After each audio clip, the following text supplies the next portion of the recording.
Hey everybody, this is T.S. Madison, and if you are trying to grow your business, brand, or product, why not advertise with me? Email me at booktsmadison@gmail.com so that you can get in on our comprehensive advertisement packages. Unique visits, unique subscribers, honey, a broad demographic. Advertise with me today.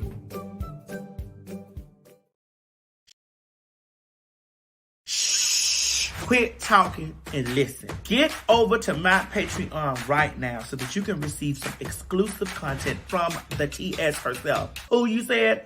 The TS. Patreon is filled with one-on-ones, exclusive content, behind the scenes. You can even chat with me in there, me and you. It's just me and you. So get to www.patreon.com/TS Madison Hinton, and you'll be glad you did. I promise. You ain't gonna have no other choice but to see me because I'm in everything. There it is, you ain't right gonna there. have no other choice but to see me because I'm in everything and everywhere. Ooh. I'm in film, television, streaming, music, bitch, and pornography. Damn. Bye.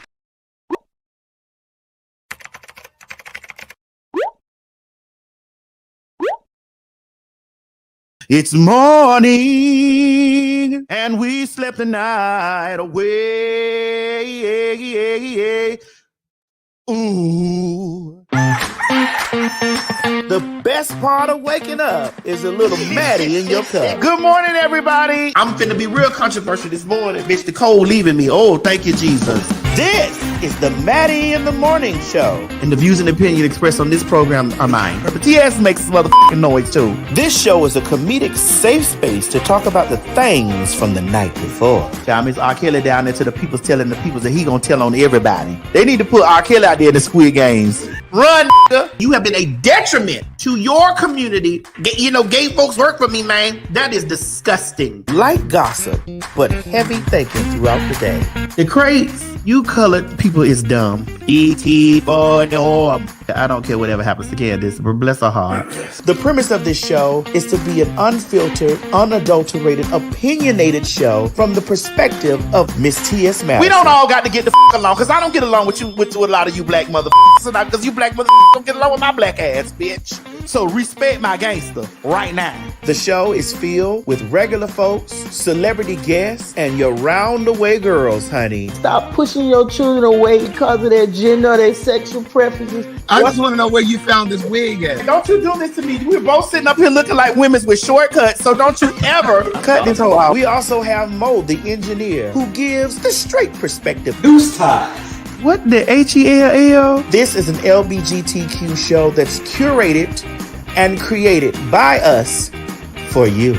I do understand as black people that we have a high rate of things that we need to worry about. We're not going to disrespect her, but we're going to read her.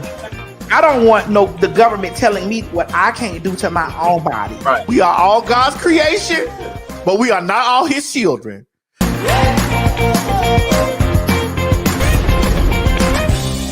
See, the problem is you hoes have issues and problems with us coming from the shadows. As long as we're in the shadows, y'all are right. We are millionaires, bitch. We are artists. We are contributors to the situation.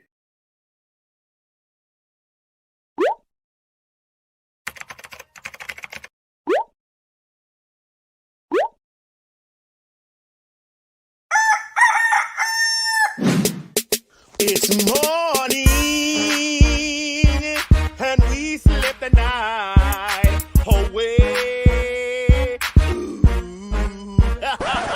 Shout out at the song I want to say. It's Maddie in the morning, Maddie in the morning, Maddie in the morning, Maddie in the morning, Maddie in the morning, Maddie in the morning, Maddie in the morning. What?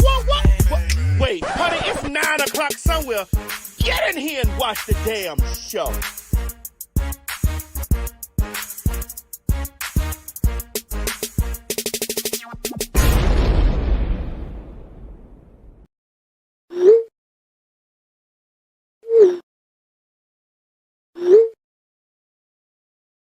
And you do know that fags mean popular hot ass gossip. That's right. It's a homonym. It's right. Popular hot ass gossip. And we're two Popular hot ass gossipers. Bitch, when them hoes get on those large platforms, on those breakfast clubs, and on those D.L. Hughley shows that reach millions of people, you fucking right, I'm gonna hold on. I gotta make sure I get the right sound correct before you, because I'm gonna have Girl, fuck them sides. I'm gonna have you repeat that. If that was written, nobody can write shit for motherfucking me, ho. They may write on that Instacart app that you go in there and pick up those eggs, those apples, and those grapes, bitch, and you drop it off to their motherfucking door. They may write that on the app so that you can do that. Hey y'all, this is T.S. Madison. We need you to come out and join us for some good old hot, nasty fun for the Maddie in the Morning Show live at the City Winery. And baby, listen, it is going to be lit.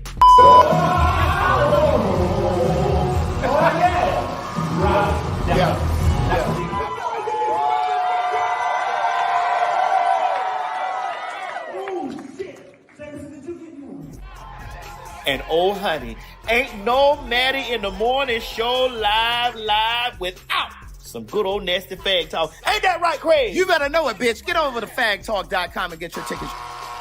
May 22nd, June 19th, July 5th, or August 14th. Or come to all of the motherfuckers. That's what you gotta do, honey. Don't meet us there, bitch. Beat us there. But that counts. Girl, what is this plum burgundy? I just really don't think that nobody understands that right here and right now that it feels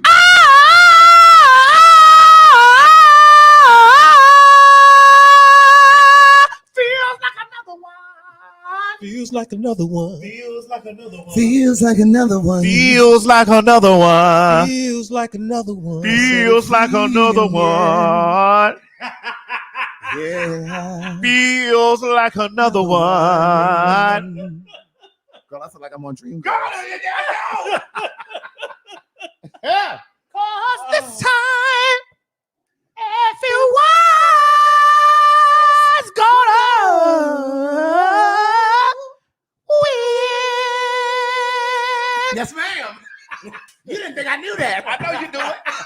Now, Mo may not know it, but I'm a fan. I know. It's okay. His hair gray. Don't do that. That's because of heredity. That's all. Oh, is that what they calling it now? Right. That's heredity. That's all. Oh, okay. It's okay. Let me see your pubic hair.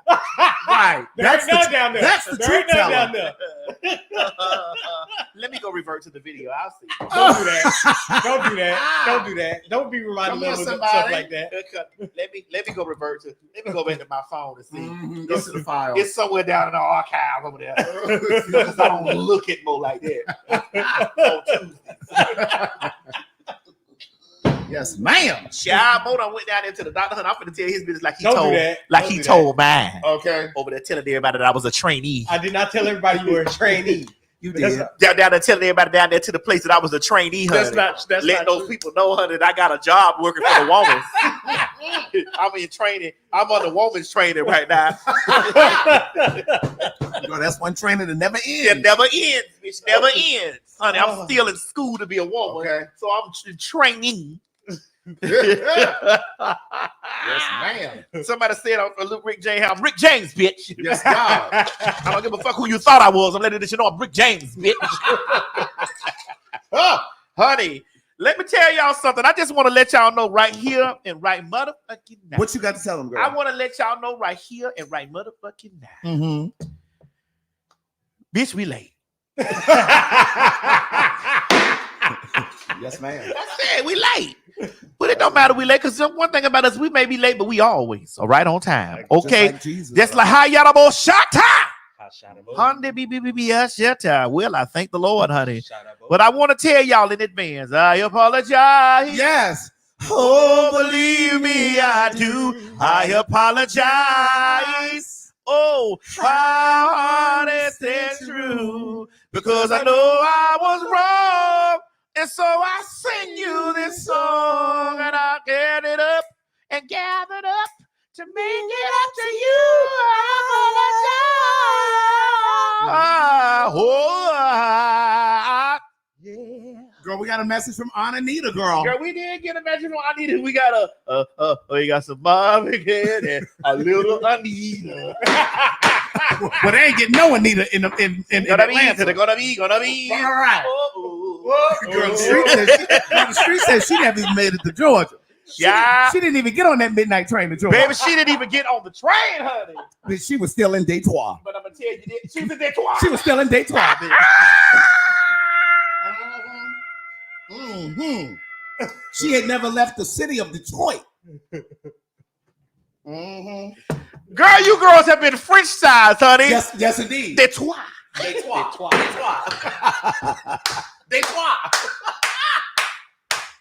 Yes, God. We know y'all missed us, bitch. That's We right, back. bitch. The bags are back, honey. Yes, God. The bags are back. Girl, we were working and birthdaying and stuff. Man, we was working, birthday and honey, working again. Uh-huh. So guess what? I'm about to be gone again. Yep. Yes, indeed. Baby, let me tell y'all something. Detroit.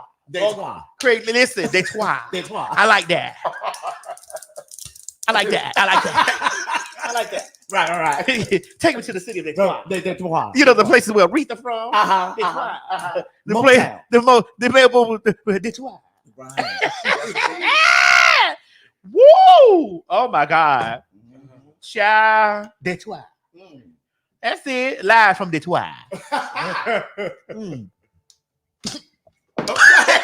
What happened? Detroit. Mo, you sure you want me to pour you a drink? Because I know your cholesterol over there acting up. Welcome. What do you mean? Welcome. You got cholesterol? Wait, he went to the doctor and found out he got cholesterol problem? It's just a little. Oh, high. wow. It's just a little high. Listen, Craig. It's just a little high. Welcome. Oh, Don't wow. welcome me. I'm not there yet. Welcome. I'm not there yet. No, you're in the range. Keep y'all You're welcome. in the range. Keep y'all No, welcome. not just in the range. No, hold on. No, Craig, not just in the range. Oh, he's in the room. he's in the room. In the room. I'm not there. I'm not there yet. Y'all can keep y'all. No, ain't no y'all, because I don't have high blood pressure. Excuse me. I Wait a don't minute. have high blood pressure. Wait a minute. Hold I don't on. have high blood We pressure. said cholesterol. Excuse me. Cholesterol, high Wait a blood minute. pressure. I don't have high cholesterol either, bitch. No. Bitch. Cholesterol, high blood pressure, the AIDS, whatever it is. Listen, hold on. I just felt attacked about that motherfucking high blood pressure. Girl, sorry about the cholesterol, girl. No, girl. Whichever Because I one it don't was. have high cholesterol. But I just felt attacked about that high blood pressure. I'm sorry, I had confusion. I've been taking amlodipine. Go and stay, girl. Amlodipine and hydrochlorothiazide, bitch, for the past 3 years now. They go, what you think they will get Mo? Nothing. What they gonna put him on? Nothing. On molest Not- stories. God forbid. I ain't gonna be on nothing. All right, I guess you gonna start walking tonight after the I'm show. about to correct all of it. I guess you gonna start walking tonight after the show. The gag is I'ma he start- been- the gag is he been walking. He been walking. He been moving. He been walking upstairs to Miss Mary's cooking. Yes, God, honey, it's okay because he got a plate up there waiting on it. Like you know, say got a man at home, I man. gotta watch what I eat. Though. I gotta watch what I eat. Put your eyes on it and put it in your mouth. That's what I told the nigga. I'm watching what I eat. I put my eyes on the dick and I put it in my mouth. Man. So I'm watching what I eat. God. My God, today. First of all, let me start and let y'all hoes know, bitch, it's Mother's Day. Happy Mother's Day. Happy Mother's Day. Happy Mother's Day to all the mothers and all the mother figures, even if you are a man. Because this is some of you men out there that are mother figures. Some of you men is mother figures. Happy Mother's Day to you niggas They too. got hips like women too. Ooh, built up like birth Ann. Shaped up like a woman. Bitch, built up like birth Ann, honey. Shaped up like a cafeteria worker named Margaret. I name who? Margaret. Birth Ann. Bitch, hold on. Third let me grade see. cafeteria lady worker. Girl, I just want y'all to know that wait, let me somebody sent me a picture or something. I had to like the picture. You ever got a picture something you had to like the picture, Craig? It'll be a lot of things going on when you get pictures sent to you. Pictures. Hold on, let me get.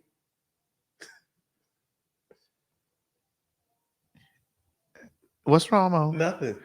You never got a picture something that you like? I have. I know. What do you mean? What do you mean by that? I've been in your phone. Not. Recently I have. No, you haven't. When was the last time you've been in my phone? You really want me to tell your secrets? When have you been in my phone? Do you really want me to tell your I secrets? didn't ask you to tell my secret. Okay, well, I'm not going to tell your secret. Said, when have you been in my phone? Don't worry about it. That's all I'm asking. I don't need the other explanation. I don't know. You definitely don't need any of the other explanations. You definitely don't need any of the other explanations because I don't either. It's okay.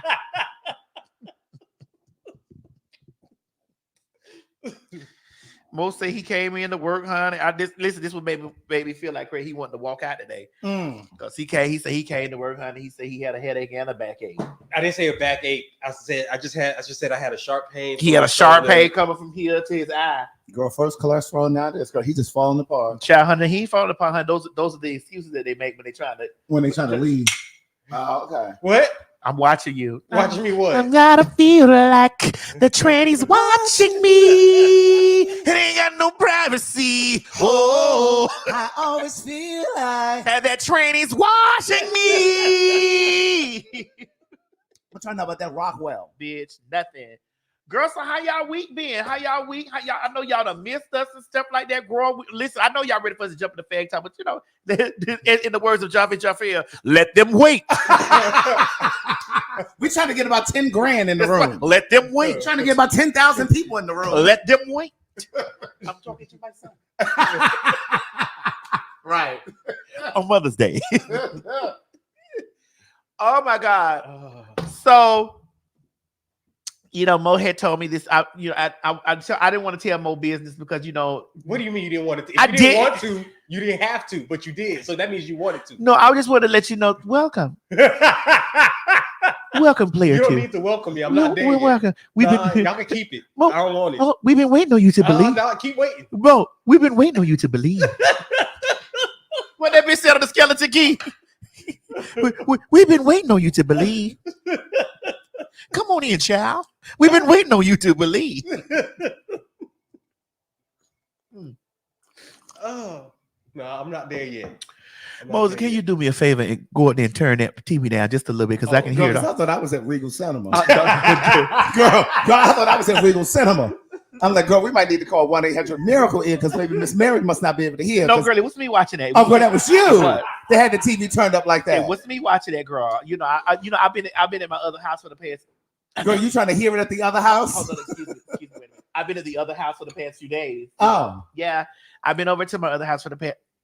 Oh, yes, I've been over to my other home for the past few days. Mm-hmm.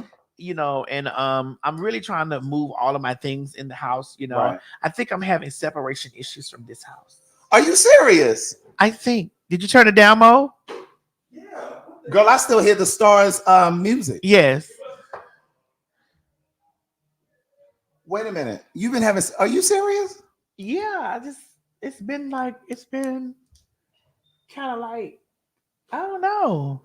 Girl, what you been feeling like? I don't know. You don't want to leave? I don't want to leave, but I gotta go right now. Yeah, so I just been feeling like that. Like I've been feeling like I didn't want to leave. You know, there's so many memories. Right. You know, and I'll go over there to the new house. Every time I go to the new house, I'm in there and I feel great. I feel like that my spirit is supposed to be there in that house, you know? Yeah. You know, I'm still in the part of the decoring. I'm finally actually getting started on the next phase of the house, like my room. Right. You know, the people will actually be there to the house at 7 a.m. in the morning. Oh. To begin. Right. And so, like, I'm in that space in my brain, like, oh my God, you know what I'm saying? And so, like, I was down there last night and I was watching television, and I have that theater room, so like all this shit is different for me. So right. I'm sitting in the theater room watching television, and me and Miss Mary came down. Miss Mary came downstairs, and we sat back. We put the recliner chairs back and watch it, and it's just like. It was dark, and the theater is like the screen is big, and so I bought the Roku Player Ultra, where you put you got that mode, the Roku Ultra, where you put it and it streams directly from the device. What's this? What are we plugged into here? Oh, the Wi-Fi. It's not over Wi-Fi. It's directly into the modem. Okay. So it's plugged in directly to the modem, and the shit is in 4K. Like, it's crazy because I was watching Starship Troopers last night, and I was like, "Yo, this movie came out in 1997, and I was 19 years old when this movie came out. Oh wow! Like, I was 19 years old in 1997. 19. Okay, it might have been 20, but I was 19 years old. I was 19 years old in 1997, and it did not look that way. The way it looked on my screen last night. I was actually sitting in it like I was just like, yo, I'm really in the movie theater watching this shit. Like and it was so crisp and clear. And I fell asleep watching. I watched a few movies, and I was like, damn, I'm really at home. Like, is that what you felt, Craig, when you got into your house? Hell yeah. Like, first of all, when I walked in and I looked at it, the first time I walked in, I was like, oh, this is the house. Mind you, I had a contract on 3 other houses. Like, so this was like the 4th house I was looking at. The moment I walked in, I said, oh, yeah, cancel those other ones. This is the house. You did. You knew. I did. So yeah. And it's like when people come to the house and they see all the things in the house and they see the stuff, they're like, how did you decorate this house so fast like that? I was like, honey, because each piece that I have from this house, when I walked in that one, I knew exactly where the pieces were going to flow to. I knew the colors. I knew how it was going to flow. I just knew, And so this is how you have to know in your life that the things that are supposed to fit will fit, no matter where you are. Like I don't even know how to explain. You know what I'm trying to say, Craig? Maybe you can help me. Like I bought a picture in 2006 or 2007 that's fitting in a spot that it was specifically designed for in 2024. Right. It's just like if you were to go on a shopping spree right now. Yeah, you're going to be buying new pieces, but you also know in your mind which pieces will already complement something that you already have in your closet. You know what I'm saying? I get it, but it's just crazy how when you take those pieces and you move even from this space to another, that it fits perfectly. It already has a home. So this means that by grand design, that all of these things are by grand design. And so every time I get on a podcast and I'm talking about stuff on a podcast, I always say this because people ask me about how do I feel about shit that happened in the past, or how do I feel about people that were in my life, or how to feel. Yeah, in the moment, I feel some type of way about things. In the moment, I think in the moment we all feel some type of way about things. You understand what I'm talking about? But when you stand back and you really observe and look at how the grand scheme of things, it's like that it has nothing to really do with you. Come on now. Like it has nothing to do. None of this has anything to do with us. It has nothing to do with you because if you how can I say that? If you try to take control of the car and you driving the car. Like I see people always talk about how they the pilot and God is the co-pilot. I'm like, no, you're not. No, sweetie, you're a passenger. You're a passenger. Yeah. God is the pilot.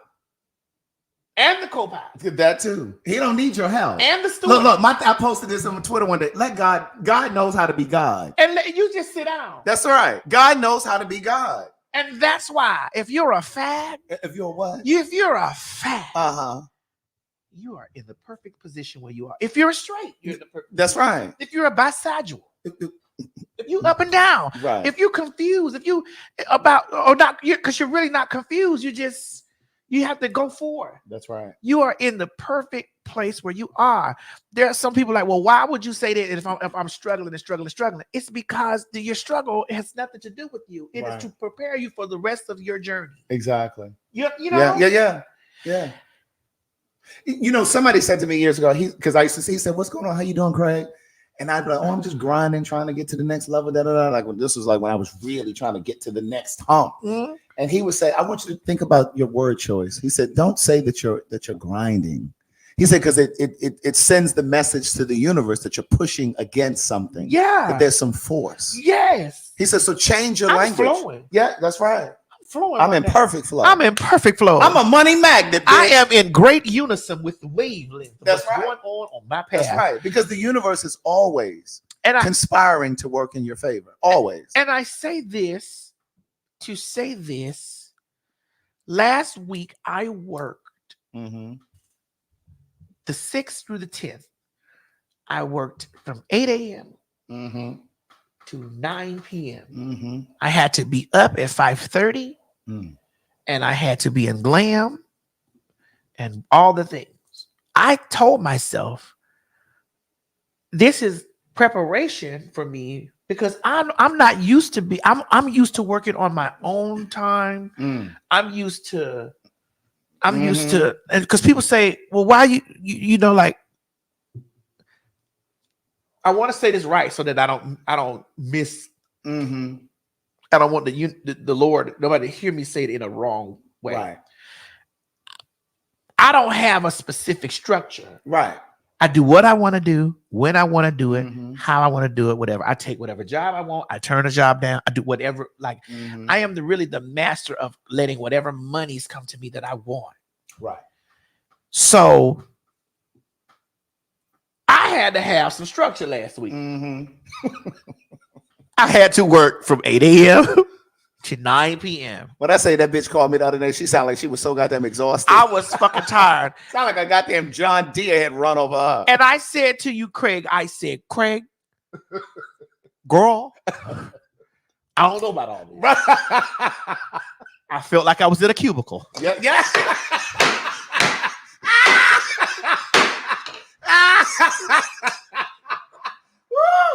I felt like I was in a cubicle. Yes, God. And I know I'm a girl that tears a cubicle girl up if she gets God. If she gets out of line. Yeah, for girl. If she gets out of line. But other than that, she's fine. Yeah. I'm good with a cubicle girl. Right. Because I've been a cubicle girl. That's right. But when a cubicle girl gets out of line, okay, I have to gather her. Got to let her know. And let her know that I travel the universe. You do what? I travel the universe. Because my name is T.S. Because what? Because. Because. My name is T.S. Madison. What's your name, girl? Because my name is T.S. Madison. Yes, ma'am. And so I'm not confined to a cubicle. Not at all. Not tethered to a headset. Confined or tethered to a headset Okay. because I have to be in line with all those people. Correct. I demand and command the destiny that I live in. And so I felt confined for a moment. And then I said to myself, Madison, you agreed to this because it's the money. You agree because this is what you want to do. You agree, and you're in training. Again, training. You're in training. And I said, got it. So again, to the people that are out there watching, you're in the perfect place where you are supposed to be because life really has nothing to do with you. Like when you step outside of it and you understand that and you really like nothing that the people did to you that made you go some type of way or feel some type of way. They were only on their assignment. Everybody was on their assignment. That's it. They were following the guidelines of their assignment. You know, and it's either going to be a lesson or a lesson. Yeah. Because all lessons are a blessing. Yeah. Even the bad lessons. All lessons are blessings. As Iyanla Vanzant says, these are all things that God would have me learn. Yes. These are all things that God would have me learn. And so if you're a faggy, What? a faggy, a homosexual, again, homosexual, do not be confused at all. You are divinely made. That's right. And with that being said, let's get into some fag talk right now, bitch. The views and opinions expressed on this program is just that, views and opinions. Don't take any of it serious. But I will warn you, viewer discretion is advised. Ladies and gentlemen, get ready for some fag talk. You met me as men. Yes.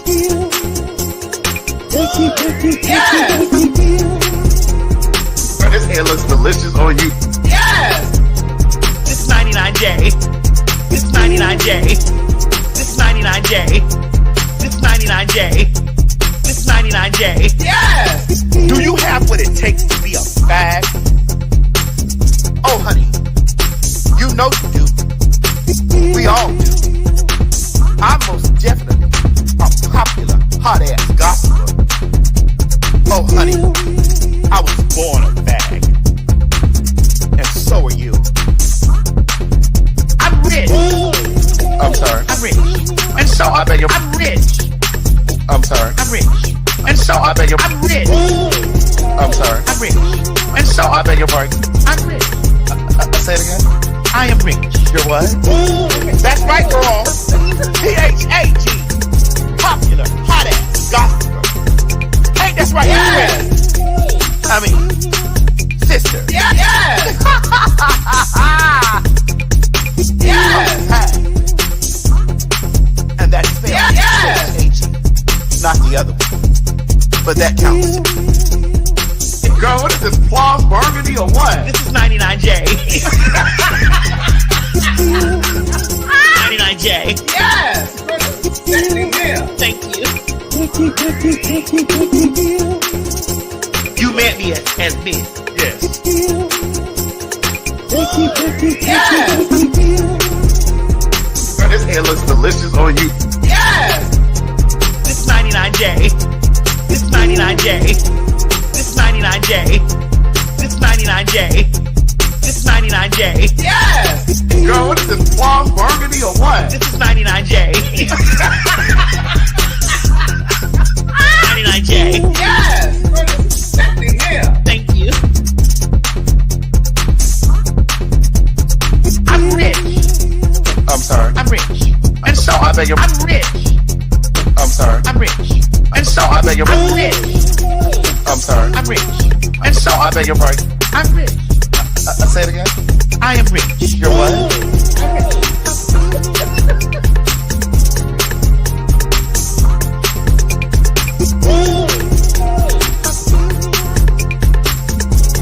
I bought it home.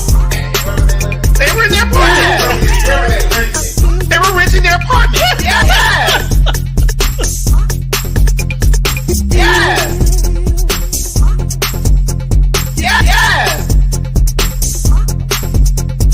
Yes! And stop worrying about the burgers. Right. Yeah. We ain't going nowhere. My God, today.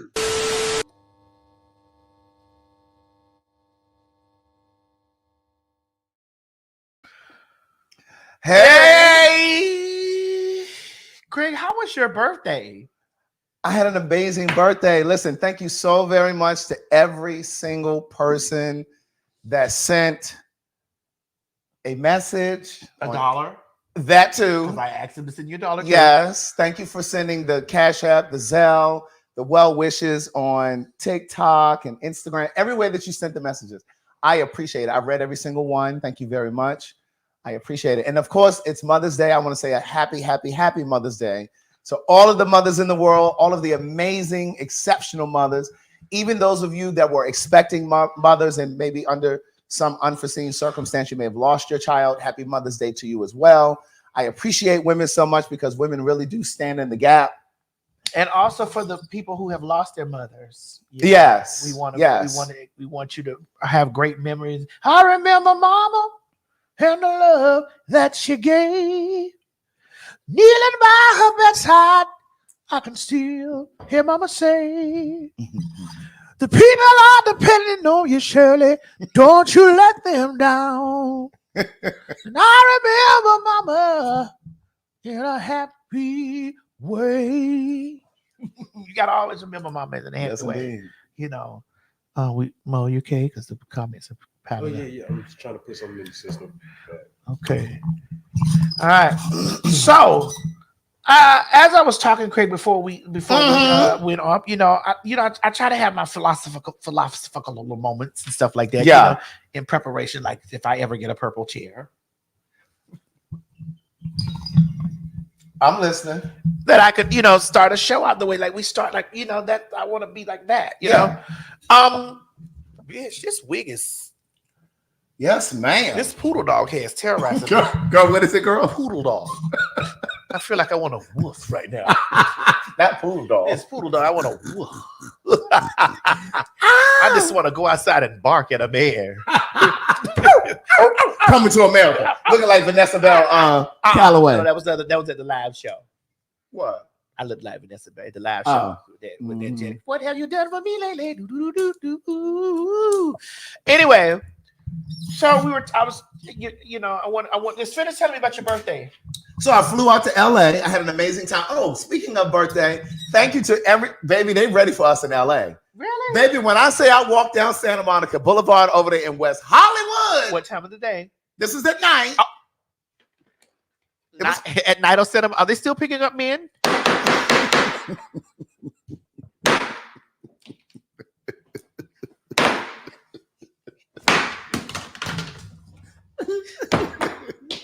Girl, I had walked around over there in West Hollywood. I had come out of the Abbey. Now, I don't even fool with the Abbey because they ain't really inclusive of us over there. But anyway, I went into the Abbey for a hot moment. And when I tell you I bent that corner to go up to Santa Monica Boulevard, and the children were giving very much, that's great, that's fact talk. It's fact. Yes. And then I turned the corner, girl. Hispanics, black children, white children. Honey, this one child came up to me and said, I just want to give you a hug. He said, oh, I think I'm going to cry. Girl, they ready for fag talk, bitch. Let me explain something to you, Craig, and I'm going to be arrogant in this. Go ahead. So get ready, because it's not new. Go ahead. What you said, I don't need nobody to suck my dick. You don't need anybody to suck your dick because you do a great job of sucking your own. I do, but I definitely need some lip this weekend. It just shows the reach. If you've never witnessed the reach, or you've never been involved in the reach, it just shows how. And these are people that have tapped in, and some of them have already been tapped in. Yeah, that reach is crazy. It really is. I've gotten more messages from Africa. Hey, Africa. Why are you waving at me? Oh, you're not African now? I am African, but why are you waving at me? It's okay. But why are you waving at me? It's okay. Don't. Why does every why African, are you? It's every okay. time Africans brought up, why excuse me, Mo. It's okay. We love you here. It's okay. It's okay.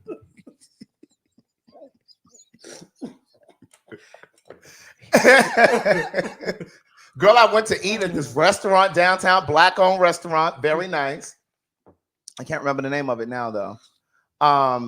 Food was very good. There was a woman in the restaurant. She was at a table with like 8 other people. Some were white, some were black, some were Hispanic. And this lady was a black lady. And so she had finished her meal and they were about to leave.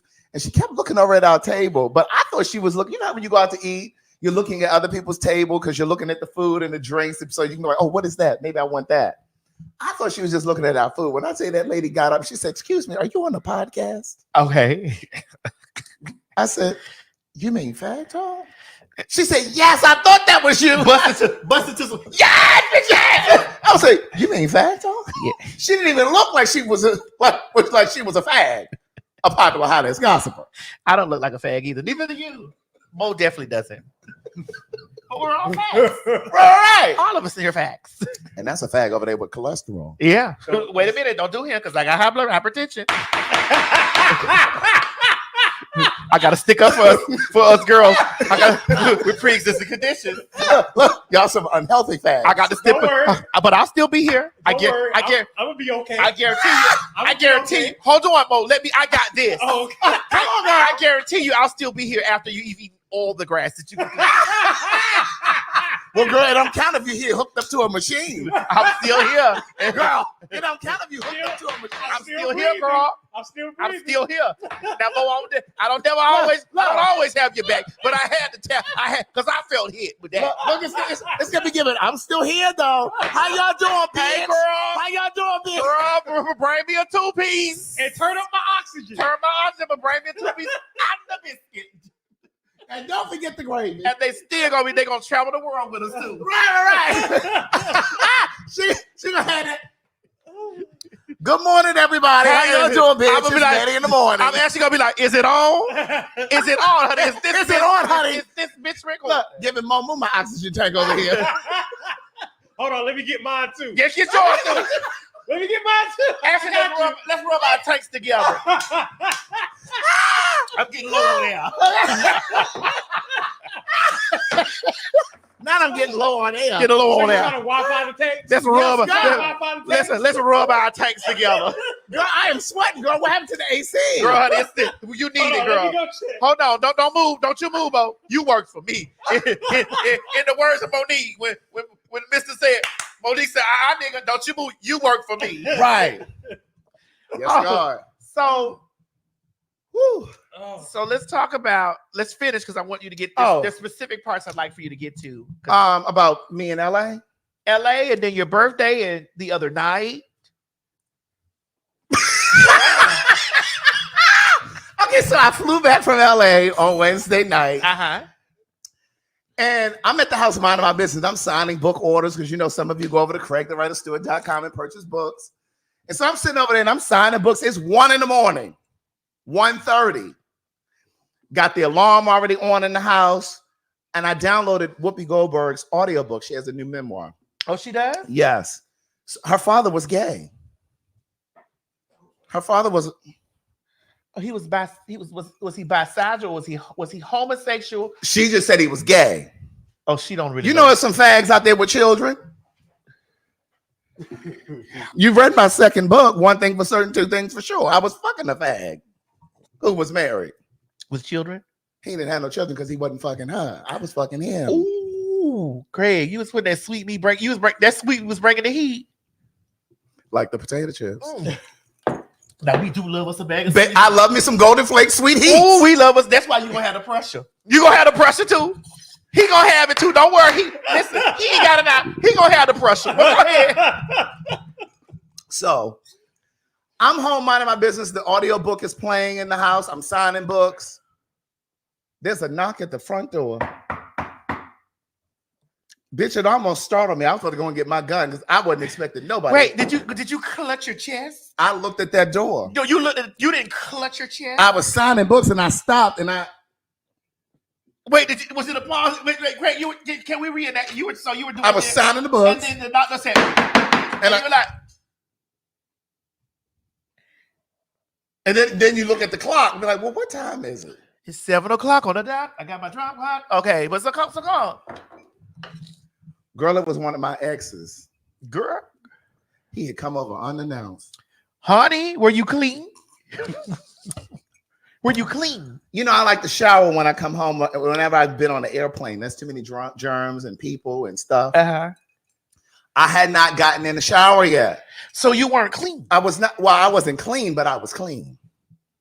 Because when you situate your situation the first time, you're clean for a long time. Well, I got to make sure that I'm clean. I have to go make sure that I do a range. So, I mean, were you clean in all the areas? Oh, you don't douche though. I don't know what you think he was coming for, but he was coming for the other thing. I don't know what you think he was coming for, but he was coming for the other thing. My sister said, "Be you not dismayed, bitch. Don't let none of the faggotry fool you, honey. Don't let this go to your top, honey. She's a fool you. She is a blouse, a femoral top. Okay, well, she's not a blouse, honey. She's just a top, girl. That's all. Like this, what she got on right here. Craig, listen, Craig came over here his negligee today, baby. Girl, she came over here negligee, honey. I've had this shirt since 1997, bitch. I was 27. Bitch, that girl came over here in her negligee. Right? That ain't right. No, you were no 97. I would have been 21. Yeah, I had this since 2007. Right, because I was like, girl, hold on, because you're trying to age me. Yeah, I'm sorry. Because I'm doors behind you. Right. So that lets you know I can still get into this. Well, what you just let me know that somebody still could get into that when they knocked on your door. No, can still get on top of that. And he did. And was it like a dog y'all carried? Well, he came in and was like, well, I don't even know why I'm here. Why am I here? I don't know what I'm doing. I was like, well, is it because you tied that string around his name under the bed? Oh. Anyway, so we were talking earlier about having a good time. Anytime you need a payment, good time. And he was like, I said, well, listen, I'm about to, we talked for a while, about 2 o'clock. Mm-hmm. I said, all right, well, I'm about to, get in the shower. What you doing? You come to get in the shower? You about to leave? What? He's like, oh, no, I'm about to go. I said, all right, so I'm walking down the hallway to go to my bedroom so I can go ahead and shower. Here, I hear 2 feet coming behind me down the same hallway. And said, anything come for me? I turned around. He kissed me, pushed me onto the bed. I fell down this way. Oh! And then he climbed on top of me. Oh! He was kissing me and stuff. Oh! And then he started trying to pull my sweatpants down. Oh, wait, you had on sweat? I did. Oh, you were ready. Seems like you're ready. Always ready to go all the way. Yes, sir. God forgive us. You know, the man do got songs, but go ahead. So he was trying to pull my pants down. I said, no, I need a shower. He said, pull these pants down. Oh, so he got it how I like it sometimes. Listen, I tell you, some people like it a little peppery. Let me tell you something. I like it would have been. Well, listen. I like it would have been out a little bit, but not out. Yeah. Now, if it been out, now we got to sit down. If it done walked outside, that's even with your shoes. Like I like to, you know. Yeah, I saw that little podcast, that little clip from that podcast where you were talking about Yes. you like a smell of a foot that's been in a new shoe. In a shoe, not a long time in the shoe. Is this a new shoe or is this a gym shoe? It's a new. Well, it's a shoe, but just it ain't been in there a long time, but just long enough. So he ain't been cutting grass in the shoe. Nah, I can't do that. I don't need that. Okay, so help me understand. So you saying like he put his shoes on like 15 minutes ago? Or maybe 30. What you like? You like it to be a little moist? Not moist, because all men's feet don't perspire like that. Because I've been with enough men to know the differences between men. So what you want? I mean, what is it? Is it what? I don't understand. I don't know. It's just something about it. It's the pheromones in it, I think. And I like armpits too. Now I will lick an armpit. I didn't say lick. Without no bunch of deodorant under. No, I didn't say lick. Now you come out of the shower. That's a nice area right there. I didn't say lick. We went too far. Just like I didn't say lick feet. I said I like the feet is with the thing is right there, but I can get So it. you like the foot on your nose? Yes, it's the aromas. Mo, don't do that. Don't judge me, because I'm not judging you. So not no funky I'm foot. not judging you. Because I remember one time we was all out somewhere. Mo took his shoe off. And it stunk? No, it didn't. No. And he took off his sock. Why y'all always go to the negative? And thing? what happened? And he took his sock and he smelled it like there. And then I was looking at him. You smelled your sock? Because I like to see if my feet stink. I don't like my feet stinking. So So he pulled his sock off. I smelled it just as soon He as smelled his sock. And so I was looking. I said, Mo, let me smell your sock. And he thought about it for a second. And he was like, no.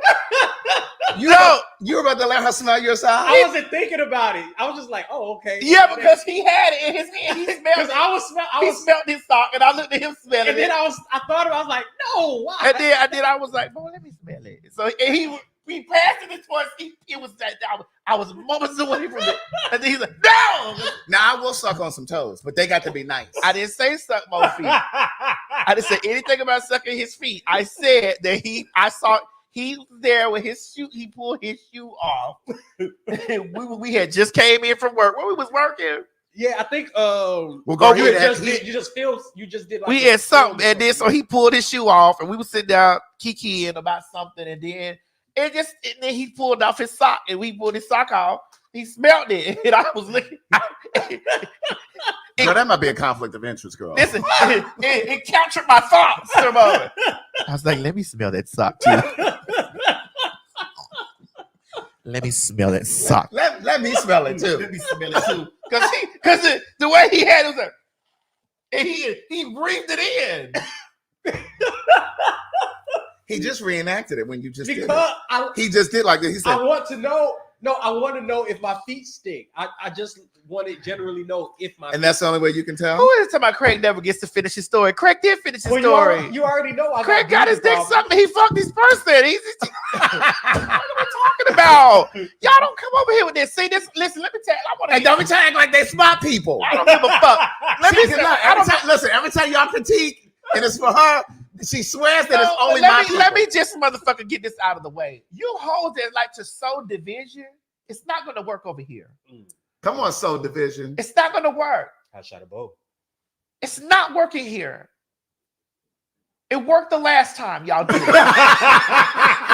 I knew that was coming. It worked that time. It's not working here. It's just not. So don't come over here doing that. Ain't no tension. Right. Ain't no girl one more funnier than the other Right. one. Ain't no this and that. Don't come doing that. Now back to what we were talking about. So I watched it. I actually watched it come off his foot. Really?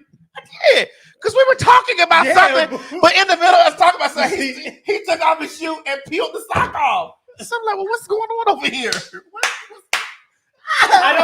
I don't want my feet. I don't like if my feet are smelling, then I know for a fact I'm going to go to the bathroom and I'm going to start trying to clean my feet. And what you going to do? If you smell them, what you going to go in the bathroom and do?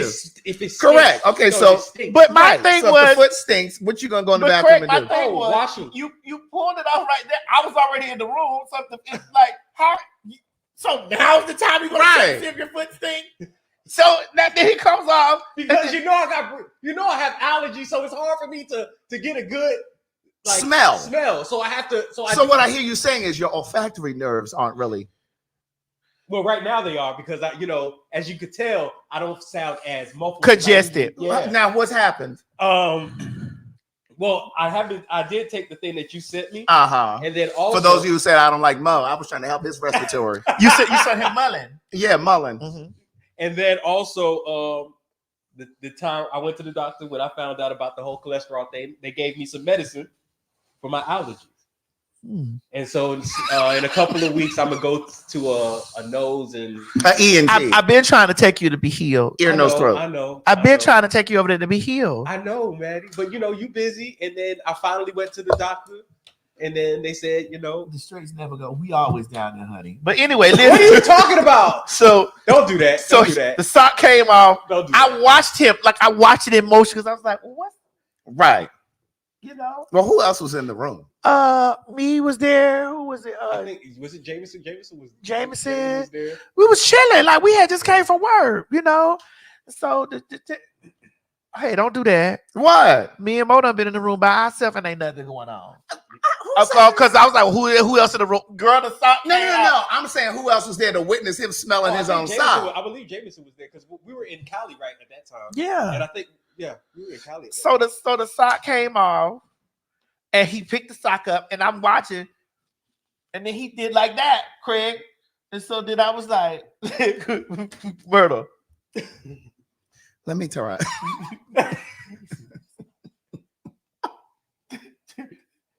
The kink in me clicked on.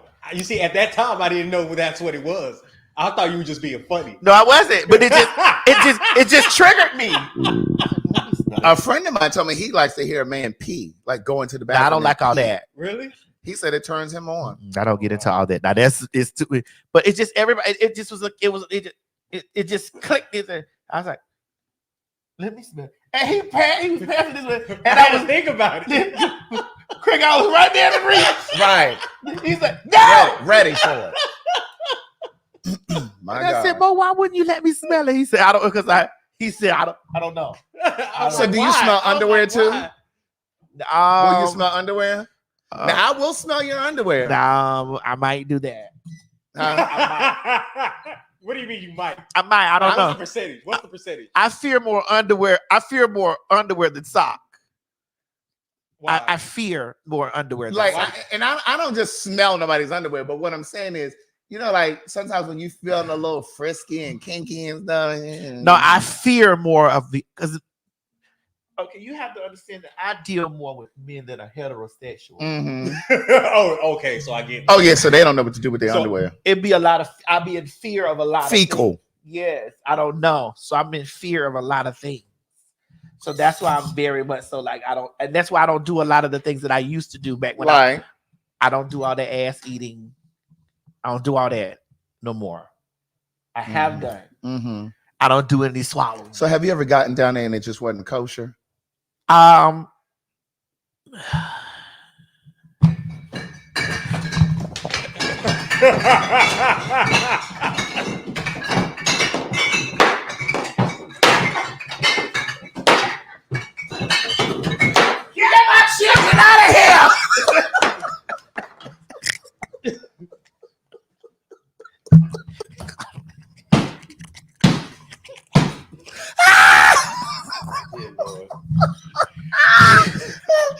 take that as a yes. You got down there and things weren't quite. Things weren't quite the way they were supposed to be. Oh God. So you got down there and things weren't quite. And then what happened after that? I immediately ushered him to the bath. What'd you do, girl? You ushered him? I ushered him. Come on, baby. Oh God. Oh God. Come on. Oh my God. Come on. Let's get ready. Right. Let's get really ready. Let's get into the shower. And then you get in the shower, you gotta be Let me bathe you. right. Tonight I want to dance Right. for you. Oh, My God. let me cater to you, okay? My Because God. baby, this is your day. I got a first class seat for you. Yeah, this In baby, the baby, bathroom. let me cater to you because baby, this is your day. Right. Yeah, Child, I had one that didn't smell too right. You know, you always got to do the finger test. see, but Craig, you do a lot of munging. I got away from that stuff. Like I just did because I think men see a lot of the fantasy things, like they watch a lot of pornographic stuff, and they start seeing a lot of the fantasy things and don't know that majority of these people have cleaned, thoroughly cleaned, washed. And I think this is why when I was in that lifestyle of being a sex worker, Right. that men thought that they can go eat a whole lunch, have a whole Chipotle bowl and come directly to work? directly to get worked. Hi, I'm on the way. Hey, I'm just leaving lunch.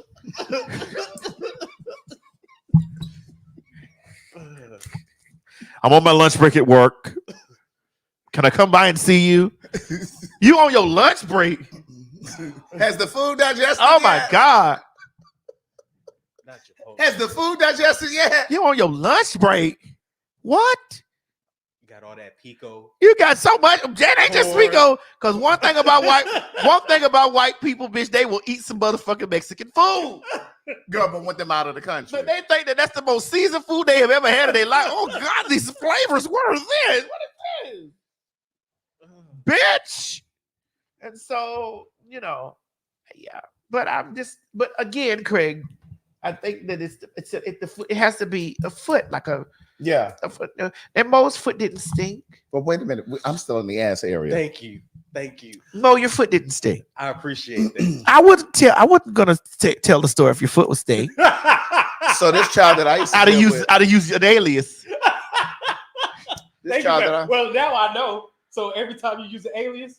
No, I tell sexual jokes. We haven't had any sexual activity, so I tell sexual jokes. Okay. And so I'm not talking about you. No, I'm not talking about. Well, when I use aliases, when it's about sex. with the people that we know.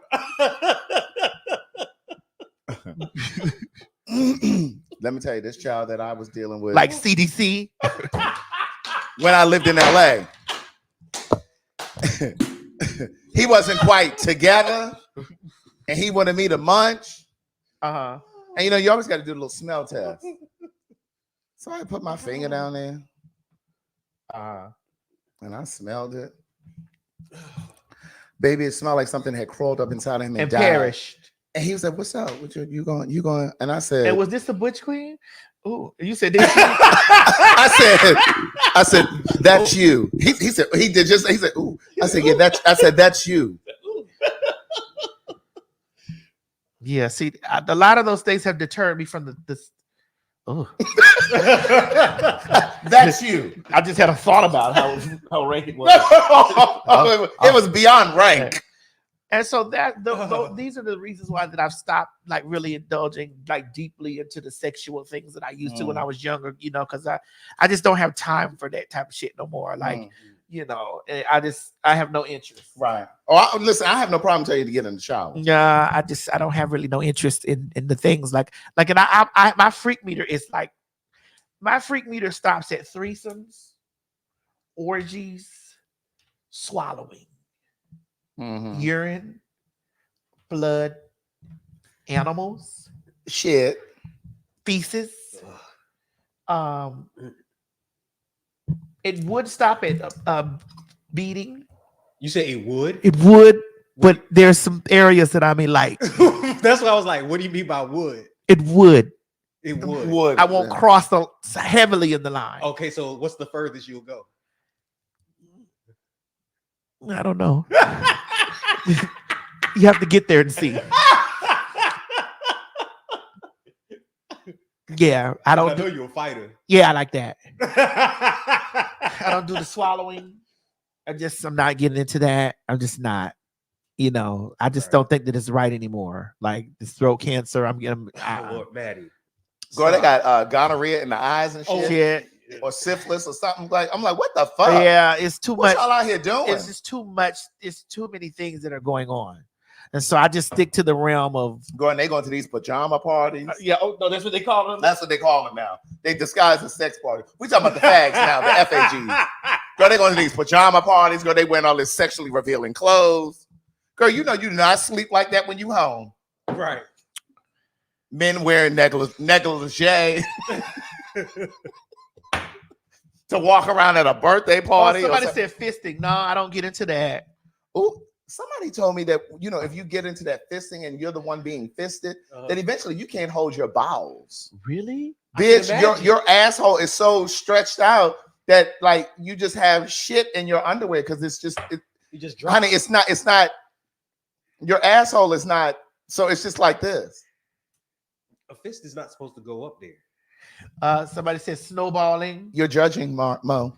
I'm not judging. I'm just saying it's not supposed to. If that's what you like, so be it. I'm just saying it's not supposed to. It loosens the booty. Yeah. So Mo, have you ever been asked to be a cuckold?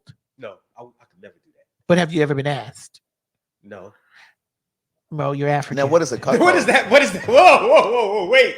Just because what is that supposed to mean? Honey, most African men I know have been asked to be cuckold. Well, it's not this African man. I couldn't do it. Well, it's not about you can't and couldn't. What's a cuckold? When the man asks for the woman, when the woman wants a man to fuck her in front of her husband, and he watches and stuff like that. Wait, a man? No, a woman. A woman wants her husband to watch her get fucked. Yeah, by another cuckolding. Oh, and you just sit there and watch. Well, some of them participate. I've watched that too. That's either a trade or a threesome. Nah, it's not, because he doesn't do anything. He captures the semen. I've watched it do it. Huh? I've watched it. I was like, ooh. Oh. I watched the lady get her pussy dug up, and then and he wants his wife to be breeded, and so he goes and he eats the pussy like after she's been breeded. And then I seen one that I was like, you might as well just should have sucked the dick. So basically, eating another man's. Yeah, I'm like, you might as well should have just sucked the dick, girl. If that's the case, the boy over there, girl, this all this sexual deviance, girl. Listen, the boy over there plummeting. That's a lot. Over there plummeting. That's a whole lot. Over there plummeting the cunt, tearing the cunt up, and then he pulls the dick out, and the man gets down there, and he just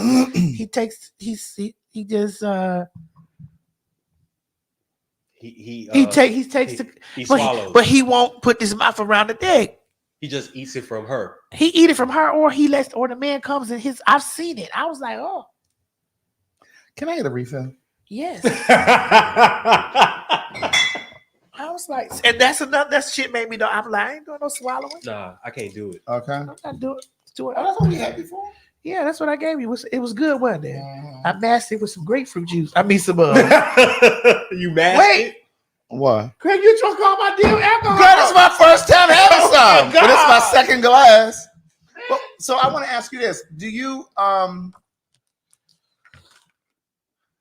think that it's wrong to be gay? Or trans or queer? Let me say queer, to be inclusive. I don't go by the biblical sense of the things that people have been like biblically brainwashed, and conditioned to believe, that a person's genetic makeup, because I do believe it's in the genes. I believe it is too. A person's genetic makeup is incorrect, or like that we all have to follow a system of like we all got to be the same fucking thing. I just don't believe that. So no, I don't think being gay is wrong. Right. I don't think being trans is wrong. I don't think you can't ask me that, because bitch, I'm gonna say of course not. You know, I just don't. I just feel like that, Was there a time that you thought being gay or trans? Well, I was taught that. Right. And so when you're taught something, when it's passed down generationally, it's a conditioning. Your mind is fixated. This is incorrect. It's not right. It's not right. But then when you start having these, when you start having these desires, or you meet somebody and then you be friends, and then it's just like, I really like this person, like or something, because a lot of times things just happen, right? And then you start struggling with the thoughts in your brain, like, oh my God, am I gay? What Janet Jackson said, are you gay? You doing the bending? How could you marry a woman and then turn around and let a man bend you over? Ain't nobody bending me over. Oh, so you doing the bending?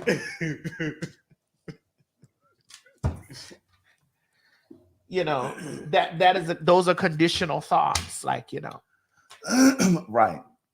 And I believe that gays struggle with it. I believe a lot of gays struggle with it. Even those who believe they've come through it and come past it. I think there are a lot of gay men or queer people, let me just say queer to include everybody, who move through the community with these feelings, with these leftover feelings that it's wrong to be who you are, and all of that stuff, because it's a conditioning that comes. Like, whoever taught you religion, like my grandmother taught me to pray, and I was raised Baptist, but my grandmother was Catholic, and so even today, when I say my grace and when I get down on my knees at night to say my prayers, I do this because she taught me that. It's really just a practice. And so my thing is, you have to separate what you've been taught to believe from what you know to be true for yourself. Right. You know what I mean? But I think there are a lot of us who move through the community with these leftover feelings and thoughts that it's wrong to be who they are. I do, and this is what causes internalized homophobia, transphobia. And this is why a lot of gays. You ready? Come on, because bitch, I'm ready to shake the table, because if you don't say what you think I'm gonna say, I'm gonna say it. This is why a lot of gays align themselves with hetero ideology, because they feel that being in close proximity to straightness absolves them of being home. What does it do, girl? Absolves them of being homosexual. Girl, this HSBC is rubbing off on you, bitch. Did you feel that? Girl, I'm just talking. Hold on. Girl, say it again, girl. Absolve them of being homosexual. Correct. And because they struggle with these things, they tend to project their feelings onto other people of trans experience, correct, other homosexual people, and they also have the ability to spot it out. And they also occupy spaces of leadership where they try to condemn these things, and really secretly are in a deep struggle with this stuff within themselves, i.e. pastors. Yep. Donnie McClurkin. Not just Donnie. Right. i.e. pastors, police officers, judges, and I think that definitely politicians. Sure. And I think that these people have this stuff built up inside of them, and they want to eradicate it out of someone else, because the worst thing that you can do is stand in the mirror and like really see your own demons that you're hiding on the outside. Absolutely. But to add to what you were saying, that same thing, that fear of femininity, if you will, is part of the reason that I believe that a lot of gay men, in particular Black gay men, Black and brown gay men, because Hispanic men have the same issues in a lot of cases. A lot of them have issues finding a partner because we're so busy grading people on how many feminine qualities they have. Oh, he's not hard enough. Oh, we're looking for a straight man and a gay man. And it's just like, I think part of that is, along the journey, it's just like, I believe that there's this work that we have to do. And I'm going to counter that and bring you back to the front of that and say, this is why a lot of the butch queens don't deal with trans and girls. The trainees have bump heads with each other because and lesbians. Why gay men a lot of times aren't close to lesbians? Well, gay men are usually more. We'll get into this. Go ahead. We about to tell you why gay men and trainees usually have altercations with each other because, again, it's just like with the cunts. It's a tussle. It's a tug of war over masculinity. Exactly. Not just men, over masculinity. Exactly. Because let's run it. And y'all not. I don't give a fuck how y'all feel. I done lived this experience. Men who identify, you will never ever get a straight man to identify as anything else but that. Right. No matter what his sexual encounters is, right. what his sexual experiences is, he's going to identify as straight. I don't give a fuck what you standing in the corner pointing and calling him. Right. He's going to identify. That's why they had to come up with terms like MSM, men who have sex with men. But fuck the term. SGL. He ain't with none of that. He not with none of that. Right. He's a straight man. Correct. And so when men who identify with straight men, like women, all women fall under the umbrella for them. Mm-hmm.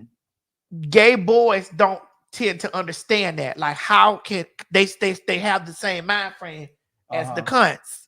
How he like the girls and the girls. Nah, he can't, and don't like me. You feel me? Because there are men that ain't on none of that shit. That ain't gonna fuck with you, period. Right. Because this is what he sees the masculine presenting. Mm-hmm. And so it's always been a rift with the girls about that because because when me and baby girl fell out, there was so many gay butch queens, even to this day, that scream out, "Yeah, you was over there. Yeah, queen. That tranny was over there." That, I'm all types of trannies and all types of men in wigs and niggas because they're trying to get into close proximity with that with someone that's straight. And want to be on the good side. I also was a part of that because I always felt like they're not talking about me. I felt safe. Yeah. And so it's kind of like black folks who we call Oreo cookies. They think that they can be around white people and they accept me because I'm black. But they're talking about the other black people. They're not talking about me. Yeah. And so, even when I was in those positions, I always felt like, well, they're not talking about me. So I didn't see the wrong in what they were doing and saying. Yeah. Because they're not talking about me. They're talking about them faggots over there. Yeah. They're talking about them trans over there. Yeah. They're talking about this over here. And so a lot of the butch queens, fall into that. Yeah. And they be anti-trans. Correct. I don't understand y'all want to be women's. And it's just like, excuse me, but you don't understand us want to be women's. But when the men fucking on us, y'all be the first ones running over there trying to make sure that y'all tell these men that we're men. Right. Listen, they're a lot of times are the ones that out y'all. Yes, they be the main ones. The main ones screaming out that you're a trainee. The punks do this. And then you try to understand, like, is it because he don't want to put the mask that you've been seeking on those profiles? This man likes women.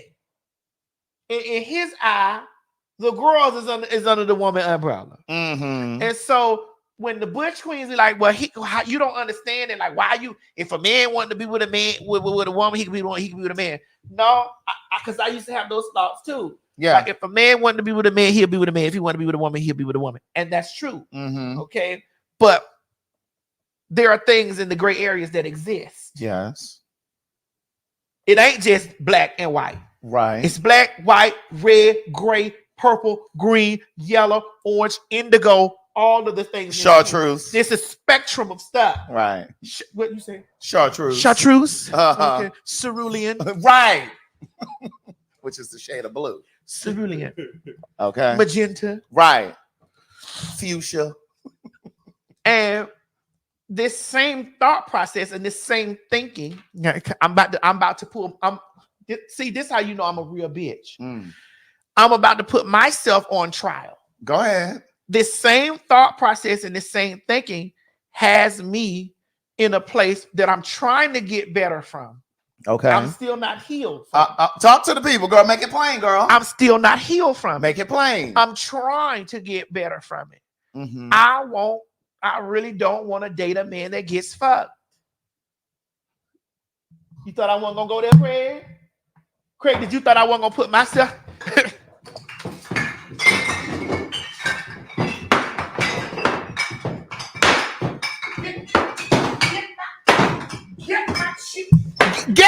children out of here. Damn it. Did you think that I wasn't gonna? I didn't. Yeah. Bitch, I'm a real bitch. Did you think I was gonna put myself on there? I didn't. I also walked around and was like, you know, because I would sit with my girlfriends, and when me and my girlfriends would sit around, and I still do this to this day. Mm-hmm. When me and my girlfriends, who are biological women, sit around and have conversation, and we start talking about men and all this stuff, and like but so I understand when we have these conversations, like, well, I don't want no man that's been with no that, and I be saying I don't want no man that's been with a whole bunch of gay men either. Well, I don't want no gay man that's been with a whole bunch of gay men. Craig. But you still want a gay man. I do not. I do. So, you see what I'm talking about. Yeah. But here's the thing. Let me just say this. I do think that sometimes, and I'm not saying that in particular, you know, like because you don't want to be with a guy who's been fucked before. What I'm saying is I do think that sometimes as people, and then if we whittle it down just a little bit and we really just look at the gay community or the queer community, I think sometimes we set up all of these standards. Here go the questions. I like it. I'm gonna get to go ahead. We have all of these. I think we put in all of these things. Oh, I don't want this and I don't want that. I think sometimes we talk ourselves out of just being in anything at all. Because I think there's a fear. I think we all have like a fear of, again, like I said before, of being the next story. Like nobody wants to be the next story. Oh, child, did you hear what happened with Madison? Child, she had moved that nigga in and he had a bitch in the house while she was like, nobody wants to be the next story. So I think we're all kind of moving gingerly with hopes of not being the next story. But we said, oh, I can't be with somebody whose credit score ain't this.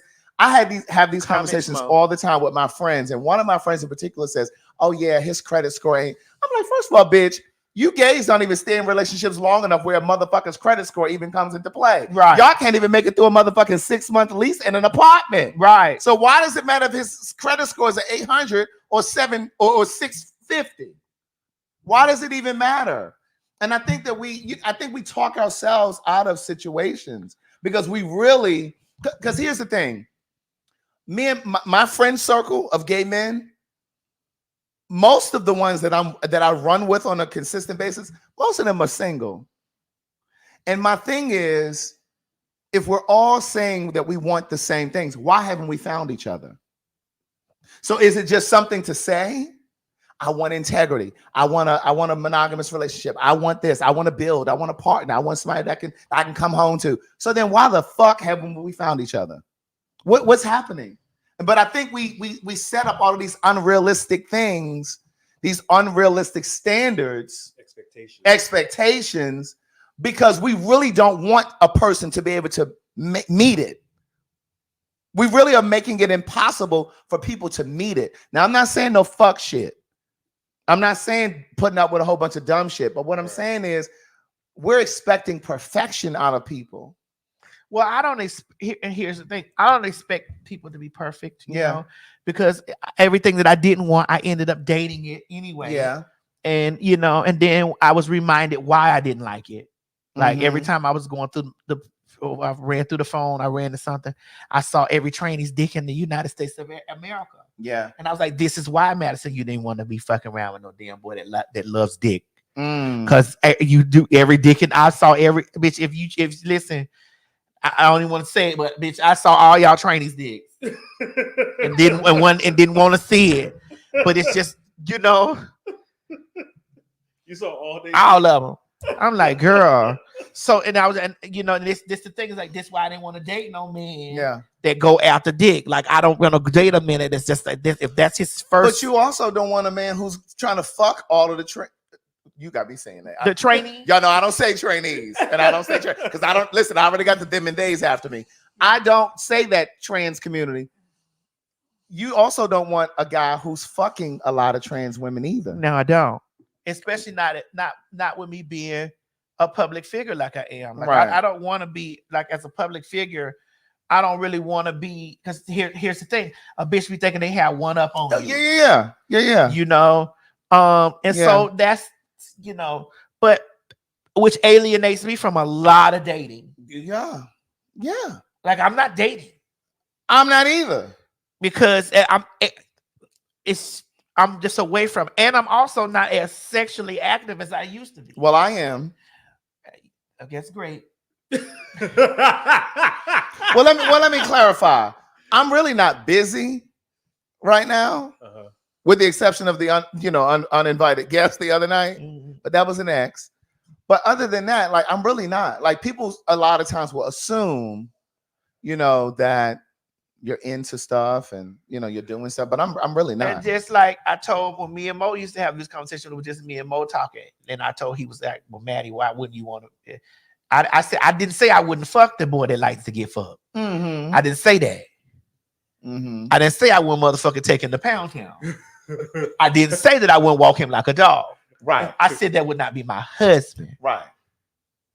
That's not somebody that's going to get put out after 48 hours after I die. Oh my God. Right. I would love to know how Nito thinks or knows that I'm high maintenance. I would love to know that. Yeah.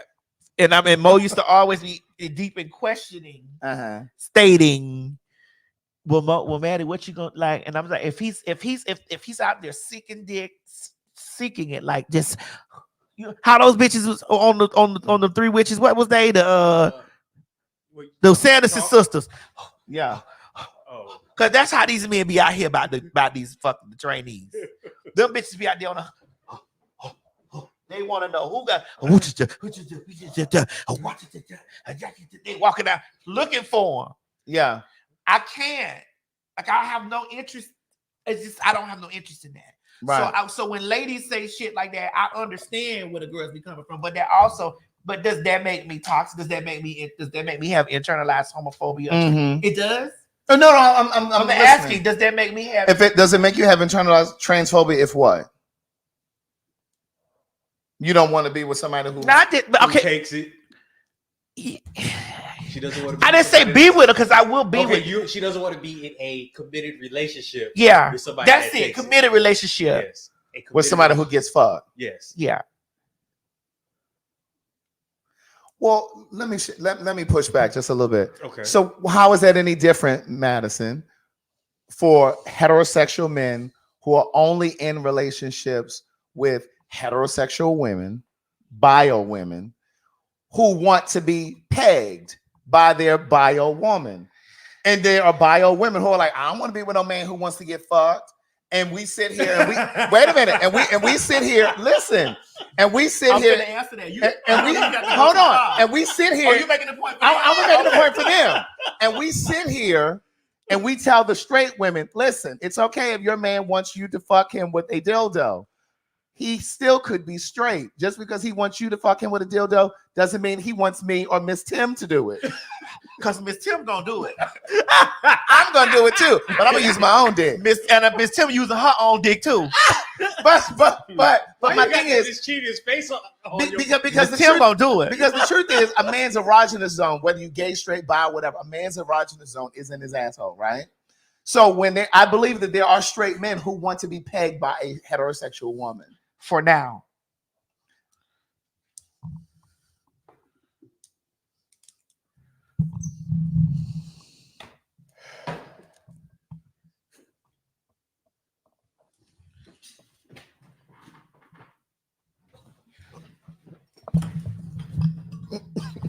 Oh, y'all looking at something came for y'all? Anything come for me? Anything come? Okay. Okay. Anything come for me? Anything come for me? Anything? Is anything? No, nothing. Okay. All right. Well. Okay, so go ahead. What was that? What, one more time? What is it? What is it? Yes, ma'am. Again, Craig. You know, I'm talking about my preference. I'm not I'm not being phobic about it. Okay. I'm just saying my preference. I don't prefer to be in a committed relationship with a man like that. I will beat the brakes off of him. Mm-hmm. I will bang him. Mm-hmm. I will slaughter him. I will take him to the edge of no return, to the point and the edge of no coming back. Yeah. But I will not. He can't call me he can't call me trying to scrape me about where I'm at. He can't because he wants to get fucked. He can't do that. Go ahead. So he can't call you, ask you where you at. He can't straighten you. What you were checking on me for? Because I know where you at, bitch. You can't scrape me, nigga. You can't. You just can't. Nigga, you came here and rolled my dick. You can't scrape me. Mm-mm. No. You can call me, ask me when I'm gonna let you. See, that's why some of these straight men these men be having problems with getting fucked. They can get fucked. I'm not judging him by getting fucked. You are judging him. No, I'm gonna fuck him. Yeah, but he can't call me, ask me where I'm at. No, he can't straighten me. We can't date. Excuse me, hold on. Cause let me add to the equation. Okay, go ahead. Can't no little dick nigga scrape me either. Oh my God. Now what's little? A little dick nigga. How much is little? I don't know. Just I know a little dick when I see it. You can't scrape me. You can't tell me what the fuck to do. That's nigga, toxic, man. I don't give a nigga. Your dick not big enough to tell me what to do. But see, I think there's a difference between having standards. No, and I'm gonna let you. type. Hold on. I'm gonna let you fuck. You just don't want to be in a relationship. You can't tell me what to do. But I think that there's there's a difference between having a standard and having a type. You can't tell me what the fuck to do. Having standards is one Craig, thing. You still over my standard. But because I think little dick nigga can't tell me what the fuck to do. Because I think that's toxic masculinity, man. Can't tell me what the fuck. I think having a type is what keeps a lot of people single. Oh, he got to be a certain height. Nigga, you think because you raised your voice at me, nigga? Stand down, sir. Stand down. You can't do that. No. Hell no. And I ain't say I wouldn't fucking suck. But you just can't, you don't got no, you can't, you shall not pass. Bitch, you can't pass. Sorry. Huh? So that's what determines that. You can't pass. You can't. So that's what determines it. You either have a big dick and you can't. Nigga, you can't have no little dick and trying to straighten me. And you can't take it in the. And you can't be over here riding dick and trying to scrape me. We can't do that. So Mo, if you had a girlfriend and she wanted to eat your ass, would you let her eat your ass? Now see, he can't even answer honestly because of what you just said. I'm not gonna lie, it's happening. I can't. I'm not gonna. He can't answer me. Look, I'm the type of person when it comes to sex. I'm very much so. I like to please my partner. So I'm 100% to an extent. Let me. Okay, so where's the extent? Like you're not fucking me. You're not. So she can't finger you. She can't peg you, Mo. No. She can't finger you. She can't finger you. What? I didn't say peg. She said peg. She can't finger you right when you about to get that nut. It'll be the one of the feelings, Mo. I'm telling you, it'll be one of the feelings. See, that's what's wrong with you straight niggas now. That's why the fuck y'all have that boring ass sex. You need to let that lady finger you. Long as she ain't got nails and shit. You need to let that lady finger you right when you about to nut. Or if you can't do that, let her get up under those balls and suck that gooch. Oh, now I've had that. Bitch, you would die in your sleep. The perineum. The perineum. You would die in your sleep. That seam. I had a listen. Our nigga was sucking me up, honey. I leaned back and he got that gooch in the bar. I almost died in the car. Right. What's it called, girl? The gooch. Right. The perineum. The perineum. Oh, I don't know about that English shit. That's that. I'm talking about the hood shit. That nigga, that bitch is slipped. And then that bitch had got on there with I almost died in the car. No, I've had the gooch. That is amazing. Bitch almost died in the car. Well, if they on the gooch, nigga, they on the asshole. I said, who taught you that? What woman taught you how to do that? Who taught you how to do that? Right. Where did you learn that? And let me tell you, ever since then, that's how when I want to apply pressure to a nigga, that's my finishing move. That's your finishing move, girl. A nigga taught me how to do a nigga like that. And let me tell you something. Don't you get no cough drop. Nah, see, I don't want that. Don't be putting no halls on my nuts. No. Because I'm about to ask, what's the cough? What do you mean by cough drop? You need a Hall, the brand. I don't know if Ricola is gonna do it. What's some other Halls? I don't want none of it. Don't put none of that. But you need a haul. I don't want and no, when you sucking that dick with a haul, let me tell you something. That vapor and that menthol and shit, and you get to blow it. I don't want no vapor. Excuse me. No, it ain't gonna burn. Excuse me. I don't want no vapors, no menthol. I don't want no tingling. Listen, I fucked up and had the wrong lube before. They had that extra tingle to it. I was like, oh my God! Oh God, what this nigga done did to me? Oh God, oh my God! I went and looked at the bottle and said, oh shit. Oh God. I don't play that. I don't want none of that cooling sensation. I don't want none of that. I'm telling you. And Chip be having me down there going down there to the motherfucking urgent care. Hell no. Why my balls burning? Why is my balls tingling like this? I don't want none of that shit with the tingling. I don't want no body wash with the tingling in it. My balls ain't got no business tingling. Hell no. You freeze up some grapes. Craig is into all this. Put 2-3 grapes in your mouth and slob that knob, rock that mic, baby. Them cold balls rolling up down that shaft. I've had ice. I've had You liked that ice stuff, oh? Nah, I don't like none of that. I've had ice. I've had a fruit roll up. A fruit roll What the fuck you gonna do with a fruit roll up? Oh, she put it around. She wrapped it around. Yeah, because I don't know what that's about. No, she wrapped it around. She wrapped it around the pipe, and then she. Hold on. Somebody's get me. What is So they said, Maddie, so you would marry a guy this verse? No, I wouldn't marry him. No, I would not. Someone said rock pops. I done did some rock pops. Wait. Pop rocks? Pop rocks. Pop rocks, yeah. So you would? No, I would not marry a verse guy. Marry, no. Someone said use Altoids, Maddie.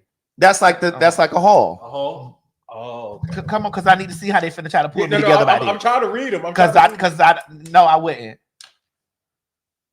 Would I have fun? Yes. Yes, I would have lots of fun. Yes. Someone said grapefruit. Bitch, they better quit watching Girls Trip. Right. Shit be burning. So we did all this conversation. We went all the way left, but y'all saying why? No, I'm not. Bro, we've been sitting here for 2 hours and ain't got to one no, topic I'm not. yet. The reason, no, I'm not. I wouldn't, and it's because I've already been through this before. Like I was dating a guy that was verse, but more bottom. Well, you knew you fucked up with that there, but I didn't know it was like these things until I got into it. And so after I get delved, so he was pretending that he was a top. No, they would explain to me that they was verse in the beginning. Oh, but he was more of a bottom. But then once I got into that phone, and I saw all the trainees dick from the East Coast to Europe. So he was basically going to be verse with you, but he was a bottom with everybody else. Yeah. And so once I saw all the trainees dick from the East Coast, from the coast, this coast, from coast to coast, I was like, nah. I saw more training dick. I need to just look down and see mine. Nah. And then the strange things that the children was into. Like what? Can't do that. Girl, it was too much. It was just too much strength. Then to get somebody else to do it. And then I started catfishing him. And I started popping up on sites. And as I was catfishing him, what? I'm listening. I was talking to him as male and female. Mo, get Neem on the line, please. I was talking to him as male and female and trainee. Girl, which one was he responding to most? Male. Okay. Then trainee. No, he was responding to trainee most. And then male. Then male. Mm-hmm. And then the female, I was saying, I was like, telling him, I was catfishing him as a female and stating to him. Was this here? Oh, that's that child you talking about? Catfishing him as female. And as I was catfishing him as female, he was telling me how he don't like gays.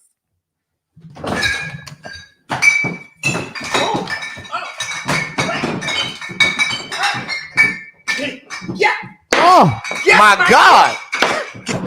Get my children out of here! Yes. Mm-hmm.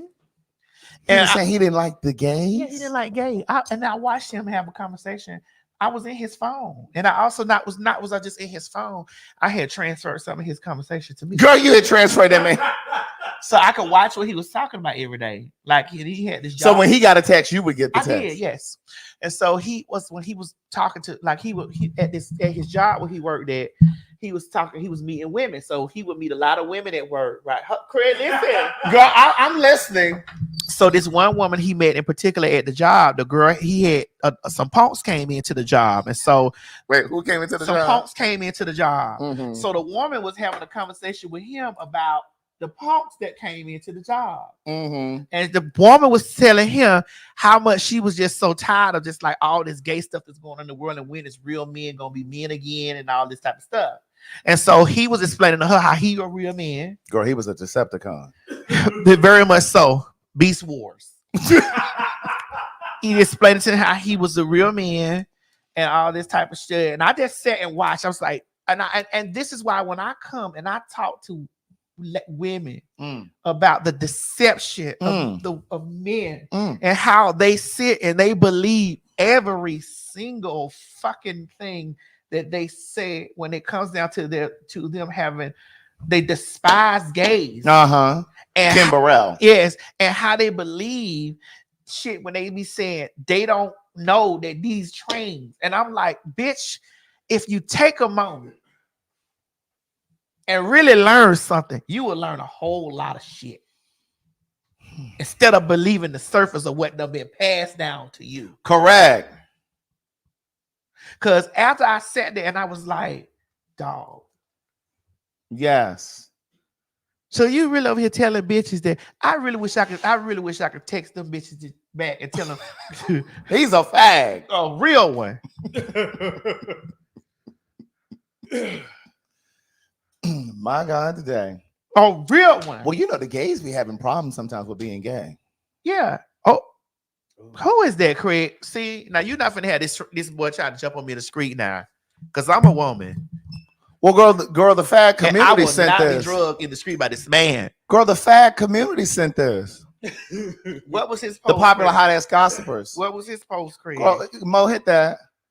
I have given my life back to Jesus Christ and have made the decision to let go of homosexual lifestyle and cease dealing with men in general. God is the greatest. What's the next one? Read carefully. I chose to leave the lifestyle for these reasons, not reasons, but reason. I was having a very difficult time with lust for men and masturbating, feeding my flesh every day for years. No man or trade broke my heart. No, I don't think being gay, happy, condemns you. The acts of two men or two women sleeping around does.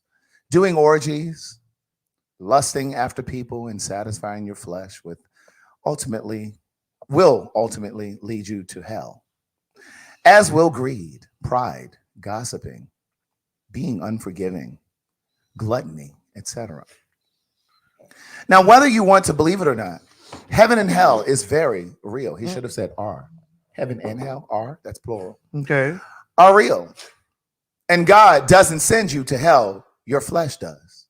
So please stop the narrative. Go ahead. And then he says, I'm not heartbroken over a trade or I couldn't find a man. It's very tiring and confusion of the mind. People spew lies and hate. I'm choosing to give my life to God over my flesh. I walked away healthy, so he doesn't have the AIDS. Praise him. And with a clear mind. I want to help others. If you are willing to help yourself. Simple. So now it sounds like he's a prophetess. Oh, he's a Bynum now. A Bynum. As in Juanita. Well, here's the thing. The reason I had asked you earlier about do you think being gay is wrong, because I knew we were going to come up on this story. I don't think being gay puts us on the wrong, or queer, puts us on the wrong side with God. I don't believe that. I believe that we have to separate what we've been taught to believe about religion, about sexuality, whatever, from what we know to be true for ourselves, because a lot of this stuff, a lot of this ideology has been passed down to us. Like I said to you earlier, my grandmother wasn't homophobic. My grandmother taught me to pray, but had she been a woman that was homophobic, I would have adopted some of those beliefs. And I think that's what happens with a lot of us. A lot of us come into this community so broken. And the way that I describe it in my second book, One Thing for Certain, Two Things for Sure. That bitch gonna plug that book. You hear me? You better know it. Because there's some healing properties there. You think sea moss got healing properties, so do them books. Hi, Yadabo. Come on now. Hi. But the way that I describe it in the book is that we're in part a community of broken hearts and souls trying to have relationships with other broken hearts and souls. Because some of us take the time to heal those traumas and others do not. I believe that there are so many queer people, gay, bisexual, trans, whatever, who are moving throughout the community, going to gay pride events, going to Bulldogs, going to wherever they're going, but they still haven't they still haven't given themselves permission to be who they are. You need to send that over there to Mo so we can get that up here. That's Caitlin.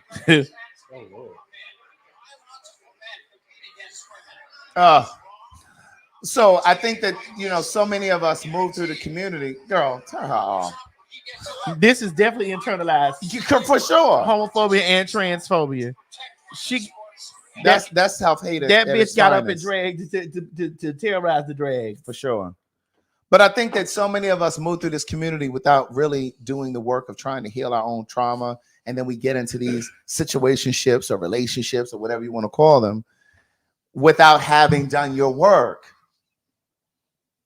Craig, I do feel like that religion, not a relationship, but the religion, correct, has definitely warped and destroyed the minds of people, especially Black people.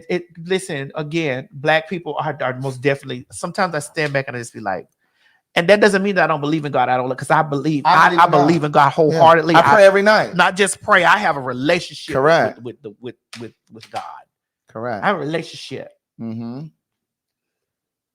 A full-on relationship with God. But I don't have no relationship with religion. Right. And definitely no old time. When they be saying, let's bring back that old time religion. Nah, I'm good. Yeah. Yeah. Hell the fuck nah. Nah, I'm okay. I think with that gentleman right there, I think that's something that he's been struggling with. It's been terrorizing him for a while. Yeah. He's felt, incomplete. And I think that in his convergence, I would call it celibacy. You can abstain, gays, lesbians. You can abstain, not sustain. You can abstain from having sex with the same sex, but that doesn't change who you are. It doesn't change your biology, because sexuality is instinctive. It's how we're wired. It's not a choice. It's not a decision. Sexuality is instinctive. You didn't choose to be Black. I didn't choose to be Black. You didn't choose to be 5. How tall are you? 5 something. You didn't choose to be that. I didn't choose my height. I didn't choose my eye color. You did choose. I chose this hair. You did. I chose this hair. I chose this lipstick. Correct. But you don't choose I chose DNA. This blush. You don't choose DNA. And so I think that you can abstain, Donnie McClurkin. And here's the thing. I want to say that I want to talk about this. Juanita Bynum. I want to. Shirley Caesar. I want to. Ricky Dillard. But I don't think he's really abstaining, though. Hezekiah. Oh.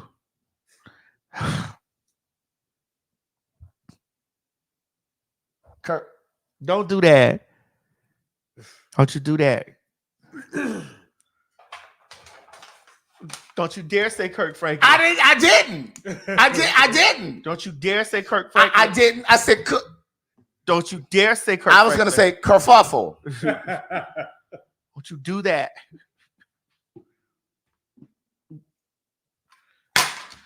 You can abstain, but the feelings don't go anywhere. Girl, you threw me out because I was finna say something, girl. You can abstain, TD. Don't.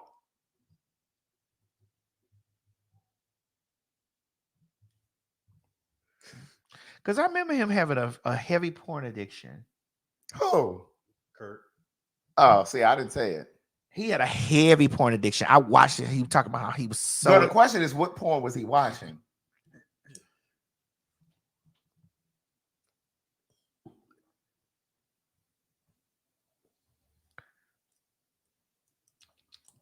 What kind of porn?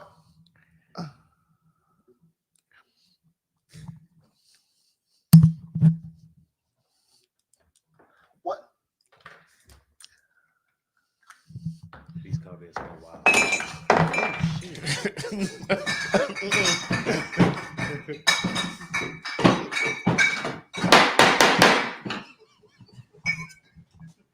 I had to get ready to go, y'all. I had to be. You're not gonna finish your point, Right? You just left it. You just left off a cliffhanger. Really bad. Really bad. You're not gonna. Really? You're not gonna. Are you gonna finish your point? Really bad. You just gonna leave on a cliffhanger. Hello. Hello. Ma'am. Hello. Ma'am. You were saying something about a porn addiction. Hello. Mo, put Serena Williams up here. We got to talk about Serena Williams. Oh, yeah. So when Madison come back, we can jump right into Serena. Listen, now I know I tears Jennifer Hudson up, rightfully so, but I have been giving Serena grace because I have seen this woman in person before, and she is absolutely stunning. Absolutely stunning. Naturally beautiful. I don't know who the fuck styling her. They need to call Fantasia stylist. I don't know what this shit is she be putting on. I don't know what Serena Williams.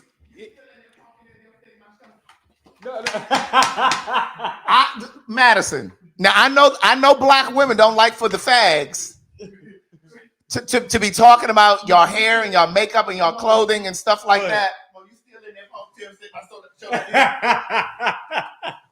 You left. I did. You left. I had to walk out on stage. I know that black women don't like for us to talk about their hair and things. Who we talking about now? Serena Williams. Oh God. Let me so you can see what he's talking about. Girl, She look good right there. She look good. She look good. first of all, that lady has too much money. Craig, that lady looks nice. Right there. I like that gold. Go back to that gold. I think this was the Met Gala. I think this is for the Met Gala. That's the Met Gala. Yeah. And the theme was from the garden. Oh, It's a golden flower. really? That's what you got from that? Really baddie. Really baddie. First of all, that lady's hair, her makeup be wrong. And I'm not even just talking about the Met Gala. I'm talking about in general. That lady's foundation and shit be the wrong shade. Sometimes. She ain't got no fags on her team. I think she got all white people working with her for her. The stylist must be white. The hairstylist must be white. I don't know what. Now listen. Now, Miss Tim, they don't like when we talk about. It ain't weed as you doing this. I don't speak French right now. So it's a white women from Utah. Listen.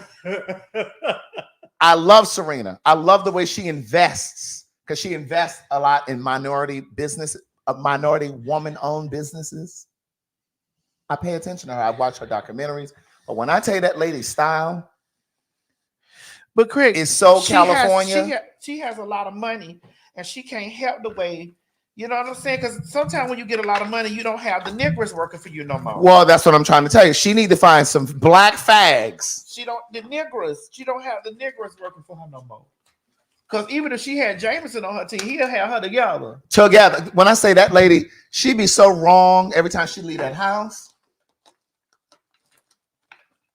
From them brows to them lashes to the makeup to the clothes. Craig, you would have to show me a better picture of her. Well, there are looking bad. times that I've seen where she does the makeup that she looks really, really like. I seen her do her makeup in the car. She looked nice when she finished. But there are times where she almost looks like she's Craig, trying to be let me see like, the picture of she's her clothes. going Let white. me, yeah. Like there are times where And she this like, woman she's is she's a sport. She's grown. Well, she's retired. She's retired. Yeah, she's No, retired. the sport's still in her. Because baby, when I say I don't know what she be, Excuse me. What? The sport is still in and her. I know she got that white man that she married. What is this? Now you know that shit is wrong. We ain't got time to put it up on the stage. I'm gonna walk up here so y'all can see this.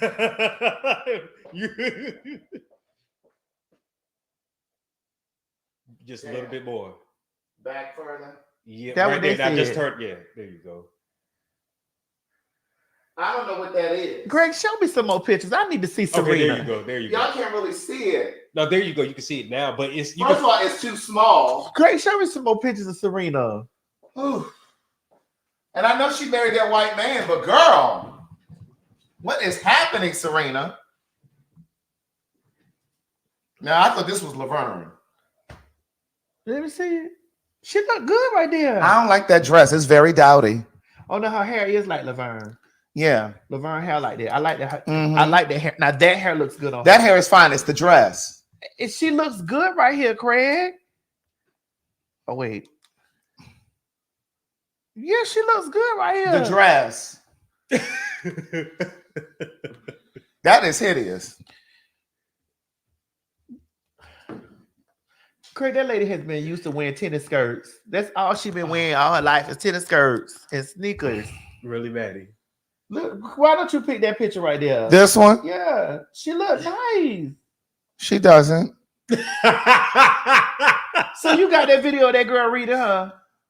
Yeah. Play the video. You got it, Mom? What? I don't think you sent me. Did you send me a video? Oh, you said you couldn't download it. Hold on. Yeah, I did because That girl on TikTok you could play it from you. Put it to the speaker. Where did I send it in text? yeah, I believe so. Hold on, Yeah, let me I find remember it. Because that girl was telling her. That girl tore her up. I was like, but girl, she did say that lady got. She said, "Bitch, all this money you got, I know Right. for sure." There needs to be a study on why Serena Williams always. Hold on, let me get to her. There needs to be a study on why Serena Williams always looks a goddamn mess. I ain't gonna give her too much because we know Serena Williams has experienced a lot of colorism and anti-blackness throughout her career. But me saying that she looks a goddamn mess is not rooted in colorism and misogyny. While it may not be constructive, it is a valid critique. It's really the wigs that do it for me. The wigs are always dry. They never really compliment her skin tone. Her makeup always looks too damn light for her face. Her plastic surgery is unrecognizable. She got these damn fillers in her face, got her looking like Phaedra Parks. Her wardrobe is always ill-fitted. She never wears anything that complements her what body. Phaedra did? I'm almost positive that she has non-black people styling her. The people who are styling her do not know how to style dark-skinned black women. It's a fact. And then it's like, you're rich. Serena, you got way too much fucking money to be out here looking like this. You gotta represent. You gotta represent for the dark-skinned girlies. You've been looking a mess for the last 20 years, and I'm fucking tired of it. I want her to take that goddamn blonde hair out of her head. You're not Beyonce. It's not giving. I want her to go back to her roots and start wearing natural hairstyles. Start wearing braids. You ain't got to wear the beaded braids, but start wearing more braided and more like natural hairstyles. I think that would compliment you a lot more. She needs to get a black stylist, preferably a black gay male stylist, and stop trying to look like a white woman. I'm sorry. There needs to be. I'm inclined to agree. people in the chat are agreeing with her also. And Jennifer Hudson, I'm still on you. Cause this time everyone's gonna win. That's right. Jennifer, we ain't forgot you, girl. Oh But we had to take a little break for Serena. Now, Serena, get she your did shit look. together. She did look cute at the GLAAD Award. Oh. Jennifer? Yeah, I'm finna get. Let me see. Hold on, I'm about to give it. Let me see. Hold on, I'm trying to go. Wait a minute. Go on GLAAD page. GLAAD. I don't know why I haven't been invited there last year. Girl. Ooh. Let me stop. You think they put her on the website? Oh, it's GLAAD.org, isn't it? See, I don't go over there because they don't have no black people on their website. First thing you see, this white lady. And who is this? They got this coon Negro on here. The one that looked like Beavis from Beavis and Butthead. Oh. He was that. They talking about he might be the possible VP pick. What's his name? His name is he's such a Tom. And he's married to a white woman. I can't remember this man's name. What's this black man's name, y'all? Tim Scott. Yes, thank you. Tim Scott. Tim Scott. When I tell you, they talking about he might be the possible VP pick for Donald Trump. Y'all can vote for Trump if y'all want to. Now, what am I looking for? I'm trying to figure out. Have you got Mo's milkshake yet? I need to see how that nigga gonna vote first.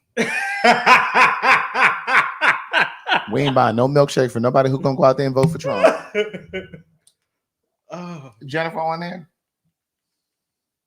We don't need to see no more examples of Jennifer. She need to check back in with us when she finds a new stylist. No, but we about to see her. She looked real nice, and she sung that part where we were just saying, "Cause this time." Did she? Yeah. Everyone's on us. And promoting acceptance of LGBT. Yes, Laverne. Having inspirations like her. She did not look good there. The late great Miss Aretha Franklin. Look how pretty she. Craig does not agree with you, Maddie. Look at Craig's face. He is not agreeing with you.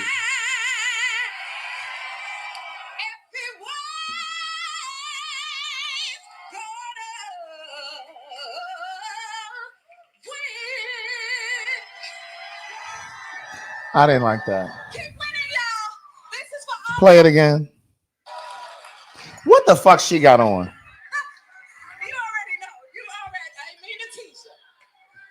She look good.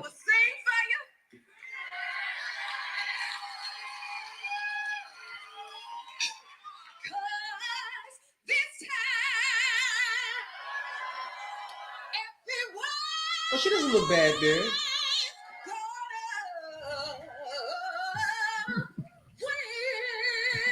I think we did a better job doing it. That's what I'm trying to say. She wasn't even on the proper key right there. Cause this time, everyone's gonna win. That's right. Now, that aluminum foil pantsuit she had on. Oh, was that was a pantsuit? That was a pantsuit. Oh, I thought it was a dress. Because it was ill-fitting. That's why you thought it was a dress. Because it was ill-fitting. Screamer for Hudson. Craig, and I know for definite I will not be on the Jennifer Hudson show. You might. Not with you, Craig, on the show. Oh, God. Girl, let's get into Anita Baker. Honey. Operator. Get Anita on the line. Cause just last night she had a horrible fight. I admit that they got out of control. Cause one lady called her a bald-headed hoe. That lady had called Anita Baker a bald-headed hoe. She said, "You bald-headed bitch." Do we got that? No, because there was music on it. Oh, I think there was music on it. Is it? No, pull it up. Hold on. Well, I tell you, that lady had gathered her. That lady was not feeling Anita. I tell you, that woman had gathered her, honey. But see, the thing is this. Anita still hasn't said why the fuck she was a no-call, no-show. That's true. And she did it minutes before the show started. Y'all need to understand, Anita Baker feet be hurting. I done stood there and watched her in some shoes. Her feet be hurting her. Man, is it that her feet be hurting? She just don't care. No, girl, she has some sort of a hip situation going on. Something with her foot. I was seeing her standing up. Yeah, and you know that lady come from the streets of Detroit. Yeah. That lady called her a bald-headed hoe. Multiple times. What I know is, what I've been hearing though is that she hadn't even come to Georgia. Oh, for real? She was still in Detroit. So while let me tell you something, this Detroit taking me. Baby. So while y'all were in y'all Ubers and Lyfts, hold on, Fred. No, you lying. And paying $65 for parking, Anita was not here. She missed the midnight train to Georgia. What's she here now? Girl! Operator, get my baby on the line. Cause just the other night, I had a horrible fight. I admit that I am out of control. But I still love my man. When my body and soul, the road was rough. You say things you should not say. Oh, I never meant to treat my daddy that way. I apologize. Oh, believe me, I do. I apologize. Oh, how honest and true. Because I know I was wrong. And so I sing you this song. And I can't enough to make it up to you. I apologize. Oh, yeah. Hallelujah. Hallelujah. Yes, Lord. Girl, where did you get this Richard Penniman / Anita Baker from? Baby, listen, she's always a secret. Girl, she got a little piece of lint, right? Wherever You got it all twisted. Let me get the lint, girl. Let me get the lint. You got it all crooked, Maddie. Girl, I don't know if this is black or if it's blue. Girl, Maddie. The way that the light is hitting it, girl. It doesn't come down. I just can't get it right. I just can't get it right. Girl. Because it looked like they cut off the side. Girl, you can't get it right because it's the wrong ass wig, girl. It looked like they cut the sides off and you didn't get it right. Girl, look that way. I just can't get it. Look over that way. I want you to look to your left. I just can't get it right. Can you please look Man, that he's way? almost looking like a mohawk. I want you to look at that wall over there. Craig, here go. No one in the world Who loves me like you do? Please take me back. Please take me back. I can't go. I'm not happy in my life without you. I'll do whatever it takes. I gotta get you back with me. I realize I need you here in my life. No. We sure did change keys, man. When I said we changed keys. Y'all went to tenor to soprano. Y'all went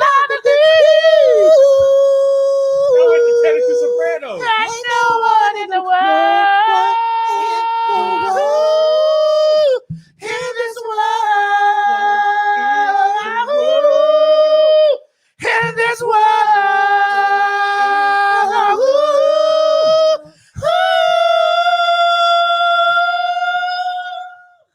Baby, y'all, listen, let me tell y'all something. Anita got more hits than Whitney. Let me tell y'all something. Anita Baker got more hits than Whitney. You children under 30? Anita Baker got more hits than Whitney. Y'all don't know about them. I don't know why they didn't give Anita's catalog to Whitney because the little music that Whitney got is amazing, iconic, and never to be tampered with. Correct. But bitch, I could put Anita Baker album on and ride from here to Florida twice. And I don't care which album you put on. Because they're giving you the best that I got. Girl, when I say you went on and gave them a close-up of that hair. Girl, when I say you went and gave them a close-up of that hair. Oh, really, Maddie? Oh, Lord. Baby, a close-up of that Anita Baker / Richard Penniman. Watch this. Penniman. Baby, a close-up of that Sweet Love, Good Golly, Big Miss Molly hair. That close-up of that Sweet Love, Good Golly, Miss Molly hair. Really? Come on in here, Patra. I need a romantic call. I got a real bad problem.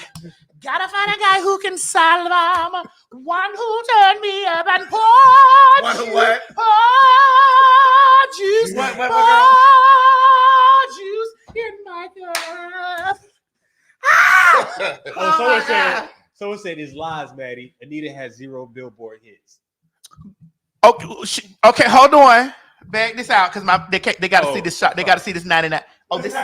Oh yeah. You know this is 99J too. Girl, yeah, there's a little like a plum hue in there. It's a 99J. This is a 99J too, girl. Just so that you're aware. Right. This is definitely a 99. I see it. This is a 99J. You just put some color in there. Oh no, baby, I have many of these. Oh, so this not the. No. Oh, No. go ahead and let them know. Let's be motherfucking clear. Yes, Whitney does have Billboard hits. And Whitney has an album that made all those girls, including Anita, go get a chair and sit down. She has one album that made all those girls go gather them. And which album was that? Bitch, honey, that was the first one. Whitney. Go ahead. And made those girls go and find them a reclining chair, a cold folding chair to sit on. Told them all to go have a seat, honey. Immediately, because I'm going to give y'all some of this good meat out of that pot. Oh Lord! Wait a minute, Mo. Is that Mo? Yeah. Did you load that? She said, "I'm Which going one? to give y'all some of that good meat out of that pot." Oh.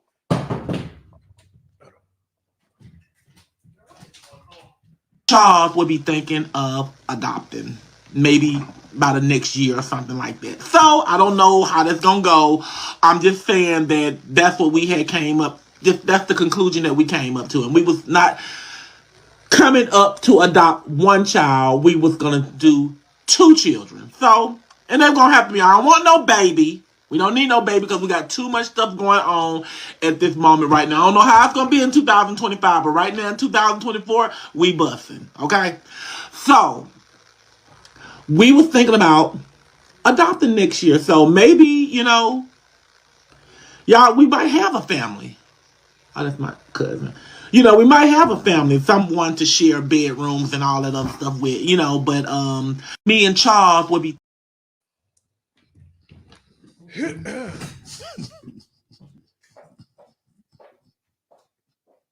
Someone said adopting what?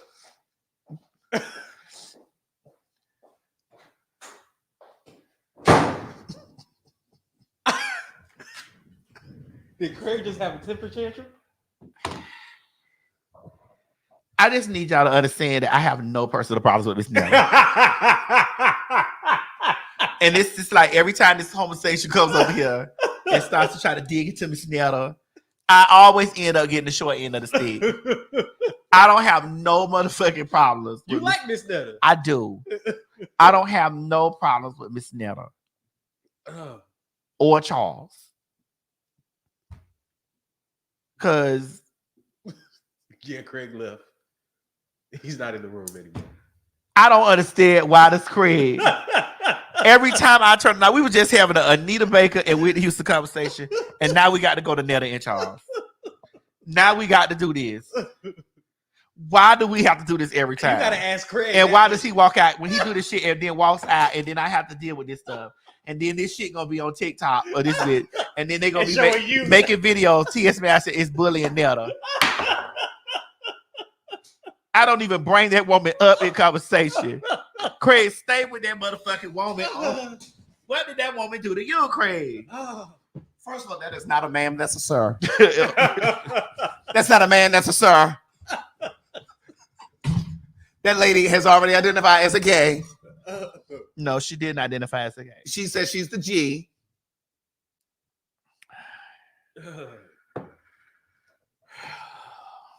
She didn't say she was the G. Craig, what is it? I just want you to explain to me what is it now. Well, the fag community sent that to me on Twitter. They said they wanted to make sure that we covered this. But what we covering? That they finna adopt children?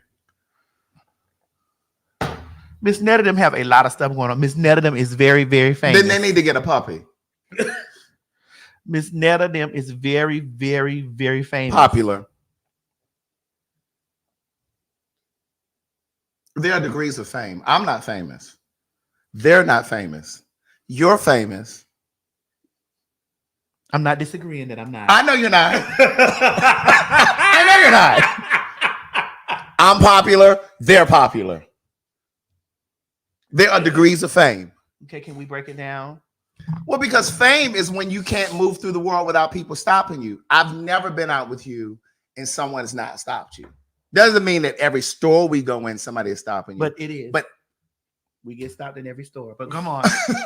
I'm just trying to explain though. It doesn't mean that when you go into, it doesn't mean like if we go into Walmart and then we go into a Target. It doesn't mean somebody's gonna stop you in every single store, but every single day that we're out, somebody stops you, I still can move through the world and nobody stops me. That's not fame.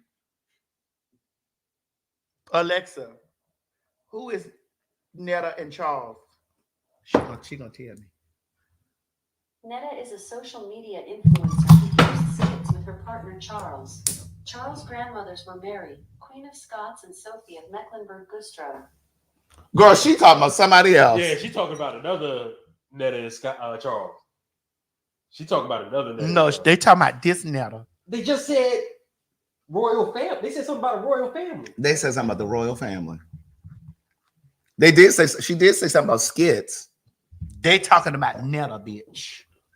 Don't fuck with it. Well, girl, I'm still sick of her and him. They said she talking about Sir Charles. I don't give a fuck. I don't give a fuck if Alexa and Siri know who they are. But they are famous people. No, they're social media famous. Craig, what's wrong with it? Because what I'm saying to you is they can move. There are places in the world, in this country, that they can go to, and ain't a damn soul gonna stop them, except the law. The police. Excuse me, sir. Sir. And they talking to both of them. Sir. Plural. Sir. I need to see your driver's license. Sir, don't move over there in the passenger seat. But Craig, I do feel like that this is me. These are my personal. Okay, go ahead. I feel like that they are personally maneuvering. They're not bothering with nobody. I didn't say they were bothering anybody. They're not bothering with nobody. they just posting their life. They having a good time. I agree. What? They're posting their life. They're maneuvering through the world. I agree. I'm listening. What else you got to say? And I feel like that they are growing into they're going to become superstars. I do believe it. Superstars. Beyonce's a superstar. Yes. Michael Jackson was a superstar. I think they were more. I think those two are bigger than superstars. They're phenomenons. You putting Netta, her lawn service, and Charles in the stratosphere with superstar? Okay, they're going to become. They're on their way to becoming. Stars. Girl, they're gonna be black famous, and that's it. Social media famous. Social media black famous.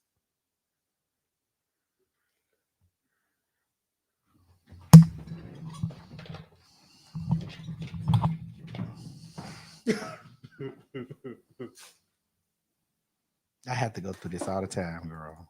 Charles, your lunch is ready. Craig, I have to keep going through this. I have to keep going through this with y'all. It's just all the time. Craig, you know they got me on there that's saying. So Shamar famous too? Yes. Mo? Yes. Yes, Shamar is famous. Bitch. Well, Shamar is, Shamar is popular. Well, he may be famous because he started a new business. What he doing? Oh, it's right here. Here we go.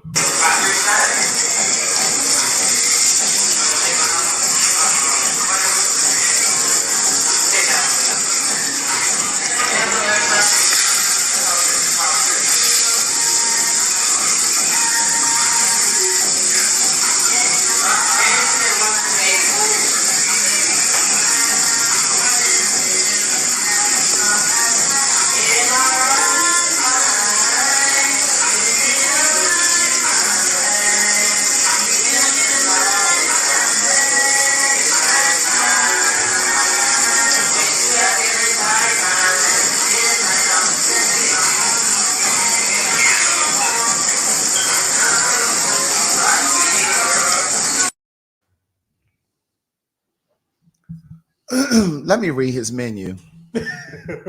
So, girl, he's cooking meals now. For those of you who don't know, he's cooking meals. I'm gonna tell you right now. If this is why you all say that I'm uppity and elitist and bourgeois, and what was the word they said in here earlier? High maintenance. Let me explain something to y'all. I'm not drinking bottled water from his house. I'm not drinking anything that's in a sealed package from his house. The menu says, I'm sell plates tomorrow. Friend chicken, mashed potato gravy, green bean, rolls, Mountain Holla, or bottled water. Malcolm Damien cookies. I think he's trying to say macadamian. Malcolm Damien cookies or chocolate, $75. Bitch, that's some expensive. Girl, he must be using some very expensive chocolate. Y'all paying for my time and food. $10 discount if you pretty. $20 discount if you send your man, comma, pick it up. I really don't want see y'all girls 100. So was it who the fuck is Damien? Malcolm Damien.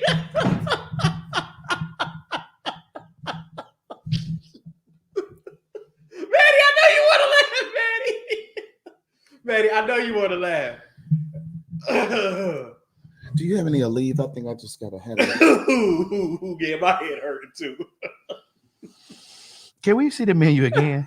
Girl, please. That ain't no menu. That's a menu. Can we put the menu out there again? The menu.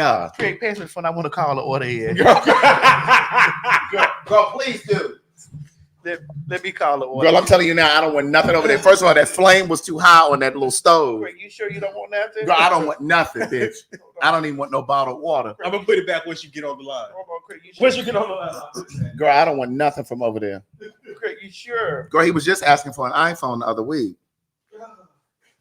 You mean to tell me he got money for groceries and he... Girl, he done bought them groceries from the dollar store. You know, Family Dollar is going out of business.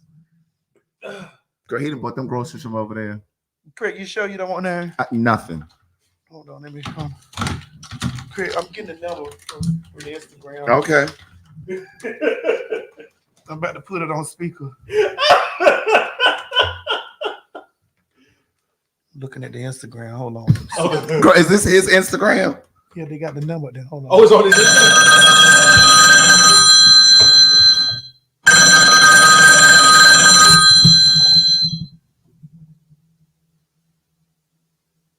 Ain't nobody pick up. Girl. Girl, he ain't got all that staff. Wait, is it? Girl, he the receptionist and the cook.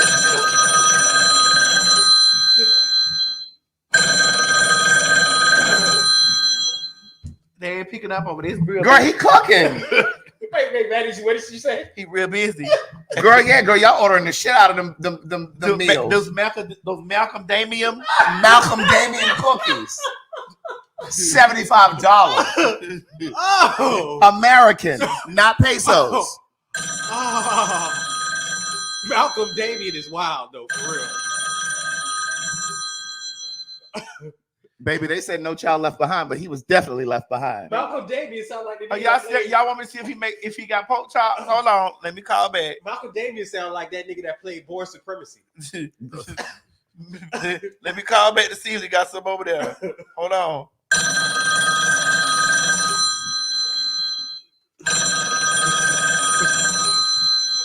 They won't pick up. Girl, he don't even look like he washed his hands. Girl, ain't no way in the world. Well, Maddie, looking at this menu, what were you going to order? I definitely was ordering the Malcolm Damien cookies. Wait, what kind of cookies? Malcolm Damien. I'm definitely ordering the Malcolm Damien. Malcolm Damien. Girl, what a Malcolm Damien? And what is Malcolm Holler? Yeah, I don't know what that is. Mountain Holler. Mountain. It's the one from it's the Ingles version of Mountain Dew. Oh, really? Yeah, Mountain Holler. Oh, for real? Well, what's friend chicken? Stop. What's it friend is Mountain Holler. What's friend chicken? What is this? What? Right here. Line 2. Oh, friend chicken.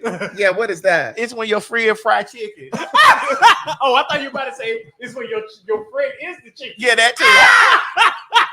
But wait a minute. What do you surmise he means when he says And you only gonna get one green bean. One. No. That's not green bean. That's green bin. Oh, that's green bin. Green bin. Like been so long, missing you, baby. Been so long, for missing you, baby. Bitch, but I'm definitely getting a big order. I want a 24 dozen of Malcolm Damian cookies, girl. Y'all Malcolm Damian. Oh, wait a minute. Hold on, y'all. Come on down. Come on down. Come on down, like the price is right. Come on down. We got the real cook coming in. Yes, man. That's going to explain to us what is a Malcolm Damian. Right. What is a Malcolm Damian? Because they both can read the same way. Wait. Oh my God. Malcolm Damian. Yes. Girl, I'm shocked he was able to spell Malcolm. Mr. Mary understands it, please, thoroughly. Miss Mary, do you speak Shamar? Miss Mary understands Malcolm Damian. Miss Mary, you speak Shamar? Can you help translate this for us? No, she knew it when she saw it. she knew exactly what he was trying to communicate. Green bin. So Miss Mary understands this language. Oh, okay. Miss Mary speaks fluent Shamar. Fluent. Okay. Because she has her own version of it. Now let her come over here and get a few minutes. Bring her over here real quick. She want to say something for Mother's Day. Come over here, let her get her. Come on. Come on, you done put your Mother's Day hair on. Come on over here. On. I don't know what he did with it. Well, what's wrong with this hair? You don't like this hair? She don't like it. It needs to be trimmed. Oh. Come on. Goodness. we not staying 45 minutes on her. Don't do it. We not. Mo, bring a chair right. What's wrong? You having a stroke? No, I'm crying from the last. Oh, macadamia. Malcolm. Okay. Well, we want you to come over here. Malcolm Damian, not macadamia. She want to say, Craig, let's part in the way. Just tell the people thank you. No, Mom, come on. No, because you didn't come all the way down here just to do that. I was up there, boy. I just finished in the kitchen. I just finished. Malcolm Damian. Have you ever had a Malcolm Damian, Miss Mary? Yeah, she's had a few Malcolm Damian. Right. Craig, you can sit down on the floor because you know the okay. You know that thing. Oh my God. All right, I just came to say thank you, everybody, for the Mother's Day wishes, especially my birthday. I'm still getting birthday wishes. Thank you. And happy Mother's Day to all the mothers out there. That's it. Mom, you didn't travel all the way down here. She didn't do what, girl? She didn't travel all the way down here. That's it. I was just laughing up there. I've been up there. I just came out of the kitchen. She cooked, Craig, let me tell you something. She cooked a nasty Mother's Day dinner for me. Oh, it was a... I'm trying to figure out why she cooked dinner for you on Mother's Day. That's what she wanted to do. Because Craig, my child, is good to me. I know that's right, Miss Mary. Hold on, Craig. Hold on. What? She watching the show and brought the show down. She watching the show right here on the phone. I told y'all she see everything. Boy, I done missed y'all whole show. I just turned my phone in my room when I went in the Craig. She watching us and she's sitting right here. I just came out. Well, let me do this, Rich, so you can say what you need to say so it don't interrupt the show. Okay, there you go. Oh my God, my head hurt. Okay. Now what you was talking, I done what I said. No, you wanted to say some stuff, Mama. You told me you wanted to say. I already said. I told him thank you. I'm still receiving birthday wishes, and I've been receiving Mother's Day wishes. I've been missing my phone all day, phone calls from people and stuff. And I've been missing her, and they may be thinking I'm just ignoring, but I was in the kitchen cooking. I just finished. Yeah, because I did text you this morning and say Happy Mother's Day, and you ain't never respond. That's okay, Miss Mary. To tell your mom and them I say Happy Mother's Day. That's it. But what I was finna say. Oh, yeah, you just read it. Hold on, little. She's finna say something, Craig. Hold on now. Go back to y'all show. No, go ahead, Miss Mary. What you want to say? Boo was saying something. I said, I don't mind cooking for my baby. This child good to me. Yes, she cooked me. I've been down for a couple of weeks. I've been a little sick, and this child been making sure, having to work. This child make sure that I be okay. Send people when I wish who don't, but I'm thankful, and I don't get to spend much time with my baby because my baby's busy. And sometimes I don't want to go out and eat dinner. I want to just have that private time with just my family, with my child. Right. One-on-one or just a couple of friends and stuff like we be doing, laughing and talking. That's it. I get it. Well, happy Mother's Day, Mom. Happy Mother's Day. Happy Mother's Day. Thank you for always going out of your way for me. I made you something. I know. I'm gonna take it home. I'm gonna take it with me to go. I didn't come to interrupt, but you were saying something about what I cooked. Oh, she cooked baked chicken, stuffing, sweet potato, candy yams, cabbage and kale, and rice. And it was so good, and I'm so full. That's why I was moving a little slow because I was about to lay across the sofa. If Maddie, you know you weren't full. It's sauteed okra up there. Maddie, you know you weren't full. I was full because your stomach was still growling when you came down. It was. It was still growling. I wanted to eat something else. Oh my God! The vegan, since you want to be the vegan Salisbury. Since you want to cook it, I wanted to eat something else. Well, I'm just terrorizing this. She messing with me because you shouldn't. You tried me. So I'm gonna get you. I don't do that much cooking now that much until they do their fag talk, fag talk and stuff. And she don't do much cooking until we do the show, like you know, because I'm always gone. I'm always working. Always working. They say Miss Meredith cooking a green bean. No.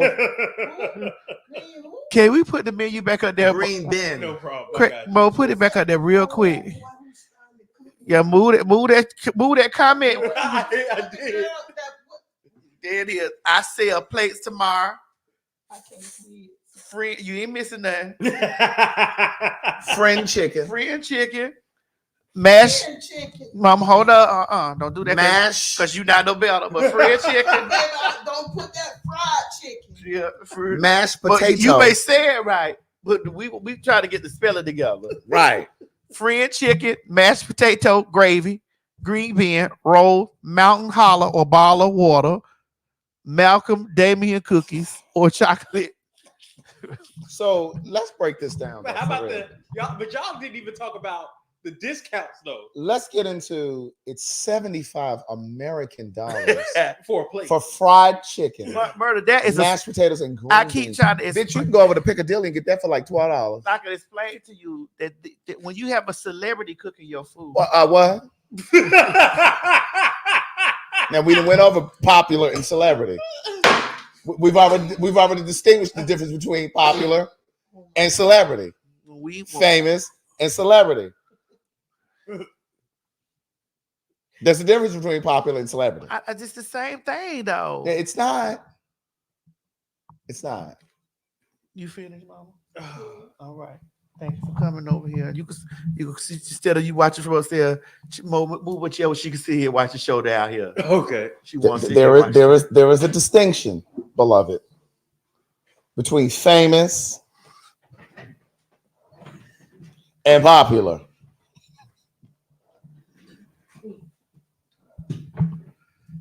When you have a celebrity making your food, girl, it's $75 a plate.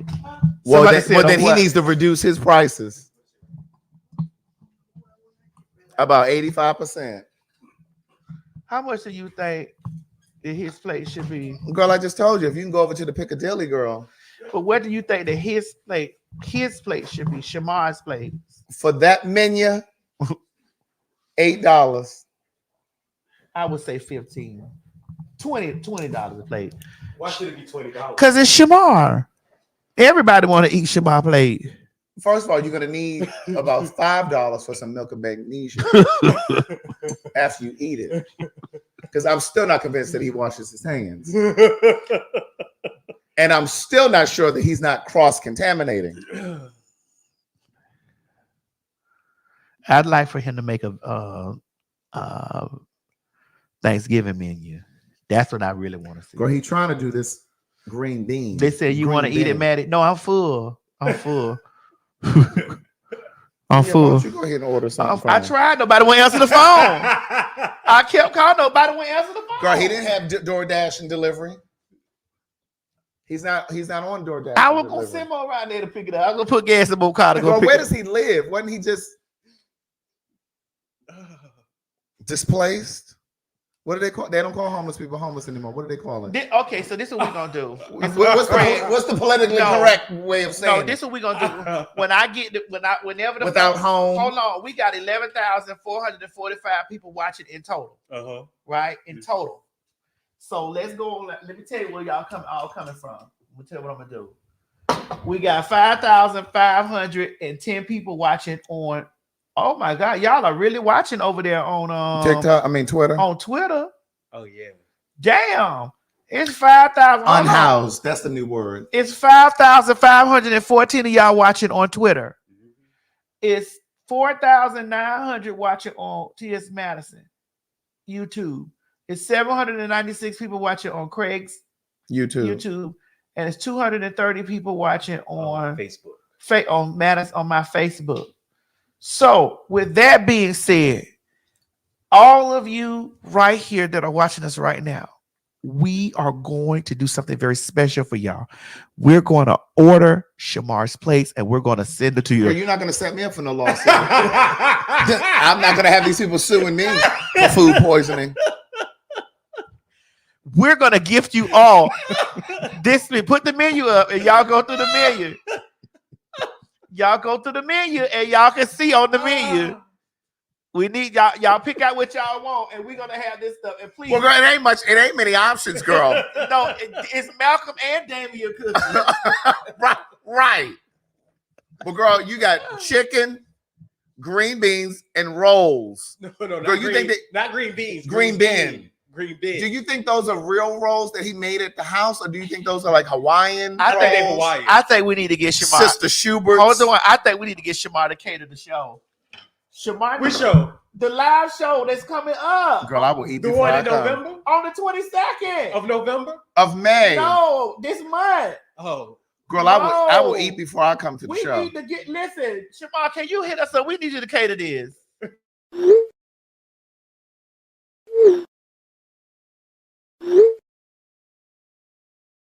And you do know that fags mean popular hot ass gossip. That's right. It's a homonym. It's right. Popular hot ass gossip. And we're two popular hot ass gossipers. Bitch, when them hoes get on those large platforms, on those breakfast clubs, and on those D.L. Hughley shows that reach millions, you fucking right. I'm going to hold on. I got to make sure I get the right sound correct before you, because I'm going to have girl, fuck them signs. I'm going to have you repeat that. If that was written, nobody can write shit for motherfucking me, ho. They may write on that Instacart app that you go in there and pick up those eggs, those apples, and those grapes, bitch, and you drop it off to their motherfucking door. They may write that on the app so that you can do that. Hey y'all, this is T.S. Madison. We need you to come out and join us for some good old hot, nasty fun for the Maddie in the Morning Show live at the City Wine. And baby, listen, it is going to be lit.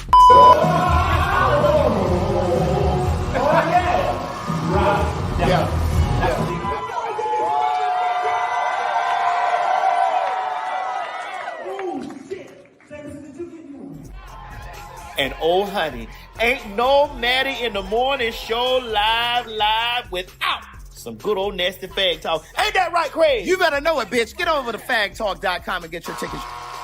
May 22nd, June 19th, July 5th, or August 14th. Or come to all of the motherfuckers. That's what you gotta do, honey. Don't meet us there, bitch. Beat us there. But that counts. Girl, what is this plum burgundy? All right. Speaking of beat us there, child, when I tell you, it seems like, honey, Tiffany Haddish, and girl, it was a slight response. It was a slight response, Craig. It wasn't from Tiffany. It was a slight response. Let's play it. Let's just play it all. All right. Play it all, Mo. Say hi. And I just want to give love to those that need it. There's some out there that need it. And, yeah, I'm just keep it positive. Because some people out here will say they're your friends. And they will constantly actually be hating your guts. Really just jealous, wishing they can be where you are. And then when the opportunity strikes, they show who they really are. I'm really excited about tonight. I'm going to do things that I know those people that say they were my friend, I'm going to do things that they wish they could do. I'm going to enjoy myself. I'm going to learn new things. I'm going to grow. And I'm going to be just fine. And so will they. And I'm glad that my hard work and dedication has gotten me to such a point in my life where they need to use my name to make themselves relevant or to promote whatever they're promoting. And I'm proud of me. I'm proud of me. I'm proud of everyone that actually supports me. And I'm not going to shit on them because they do it enough to themselves. If anything, I curse them with joy. I curse you with all the joy, happiness, success, and abundance that you can handle. And obviously, God hasn't given it to you yet because you're not ready to handle it. But you'll get it. And when you do, I'll be sitting right here waiting for whatever guidance you might need, because I just can't hate you. I won't. You can hate me, though. And when you're ready to have a conversation like a grown-up and you know, since you're very informed about everything, you're so informed. I mean, a real friend that's informed would teach your friends. But I wish you the best. I wish all of you the best. All the haters, I wish the best. I pray for everyone on this planet that they live as long as they can handle life. You live as long as you can handle it. Because it's not easy. But I'll see y'all later. I'm finna go have some fun. There is no room for negativity around me. I'm only growing. I don't know about you. I'd like to first start out by saying I really enjoy the hair on Tiffany. I do like her hair. I don't like her comedy. I'd like to say that I truly enjoy the hair on Tiffany. I do too. Like, because as of lately, I haven't been enjoying Tiffany's hair. I haven't either. But that I enjoyed. She looked very pretty there. Right. Now, I did see her without her hair on that led to this conversation that Amanda did. Let's see that. Colleges, right? I don't give a fuck about that shit. I've never went to college. Why would I care? Why should I give a fuck about the college? There's not genocide at the college. I give a fuck about what's going on the other side of the world, but why would I give a fuck about the college? Because Africa is working at the college? Shut the fuck up. This is the shit I'm talking about. Stupid motherfuckers at the college. I ain't never worked a goddamn day in your life. Do you remember 9/11, bitch? We were under attack. 11 terrorists blew our shit up. 3,000 people dead. What the fuck did we do, America? Do y'all remember what we did? If you're from the 1900s, you remember. I'm not sure what's going on with sis, but if you want to come to a comedy show where we do care about college and college students and folks who didn't go to college and Black liberation and Palestine and Africa and the Sudan. Let me say this. Once upon a time, Black comedians were like griots, griots, were like griots, storytellers. And they would often talk about the plight of being Black or the different ills of society. They were truth tellers, right? But then what happened was when your Steve Harveys and Cedric the Entertainers and all these other people started to get into the endorsement world, They were no longer storytellers. They were no longer truth tellers because now they're pandering so that they can get a deal. Or so they're pandering so that they don't lose an endorsement. But this, and Tiffany Haddish follows me on Instagram, so if she sees this, I'm sorry. But here's the thing. Sometimes you just need to be quiet when you don't really have the information, have the knowledge. Like, I think sometimes there are celebrities, and she is famous. See the distinction, popular and famous. She is famous. And a celebrity. And she's a celebrity. Mm-hmm. But I think sometimes celebrities and famous people sometimes think that they have to attach themselves to an issue, to a cause. You see, I haven't said anything about none of that stuff. And that's what I'm trying to tell you. And I see the people tagging you, talking about you need to be speaking about Palestine. Girl, if that is not your realm, stay away from that. I know my strengths and weaknesses. Correct. If that is not your area, if that's not your bailiwick, and they want to know my stance on it, that don't mean I'm complacent with anything. It just means I don't want to publicly discuss that. it goes back to Billy Porter when he said he didn't know what James Baldwin stood for. Oh. No, Craig. No, James Baldwin. He don't have this number. Okay. I'm calling Billy. You think his phone still works? Because he was getting those 6-cent checks. Ooh. Don't do that. You think his line suspended or is it? My line suspended. My line suspended. My God, today. But Amanda, so we need to play Amanda. Well, did you want to say something before we go to Amanda? I thought we played Amanda. Oh, we did play Amanda. Okay. Yeah, we did. But, this is an example of, like, shut the fuck up. Like, it feels like she's spiraling, Tiffany. It feels like Tiffany is spiraling because, see, it was Monique that had to pull her together. Oh, expeditiously. You got that Shannon Sharp clip up there that I sent you? Oh. Where he's dancing around with that little cross bag. Ask Alexa what dancing is. I know what that means. Oh, you know what that is? Tiptoeing in her heels. Correct. He dancing around. That means tiptoeing in my heels. Tiptoeing. Monique said over there, she said, yeah, well, maybe if she had a man, she wouldn't have got that DUI. And she also said, maybe her husband she wouldn't be in some of those situations. Monique read her very softly, very soft and quaint and soft pussy cunt. Tapped on her shoulder like that and said, beloved, get you a husband. That's what she said. And maybe you won't have a DUI. But see, I think Tiffany is still spiraling from Common, who's now with Jennifer for the moment. Just a moment. You don't think that's going to last? I don't think I don't even think it's lasting now. I think they're separated. Oh, dang. I don't think it's lasting now. I don't. I'm sorry. Oh, wait. We're live. I stand by this. Let me.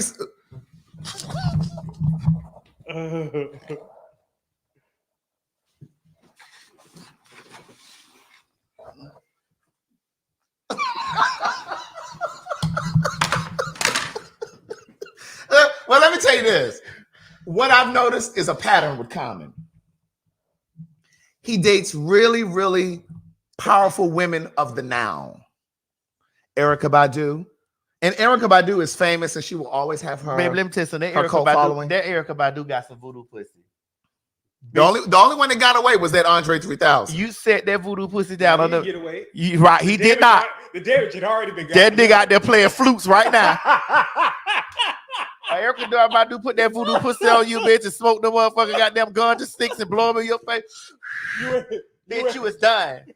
You are done. She's the black Kim Kardashian, bitch. Listen. But Common attaches himself, this is my opinion, attaches himself to very powerful women who are powerful and strong and now. Angela Rye, Serena Williams.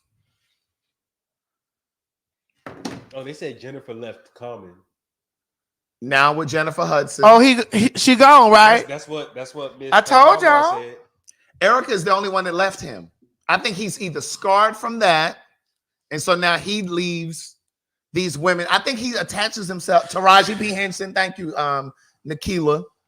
Wow, that must have been short then. Yeah, he dated Taraji. Just let him slide over. Get him a fat tranny. I got what he needs. I saw him one day down at the Four Seasons. With one? Come on here to get you some of this fat tranny meat. Now I put see the gears ain't being transmission. And I just he need a transmission in that car. Oh, he only running with a motor. He need a transmission. Oh, oil change? No, just transmission fluid. Oh, okay. Ain't no oil in here. It's only transmission fluid. Girl, it's running on metal and heat. It's only running on motor and power steering. You get you some of this transmission fluid to complete that car. Motor and power? You get you some of that transmission fluid before power steering? That's all this running on? Power steering in a motor with pistons. I saw him down at the Four Seasons one day. I was coming from the restaurant. He was coming up the stairs. He was by himself. Okay.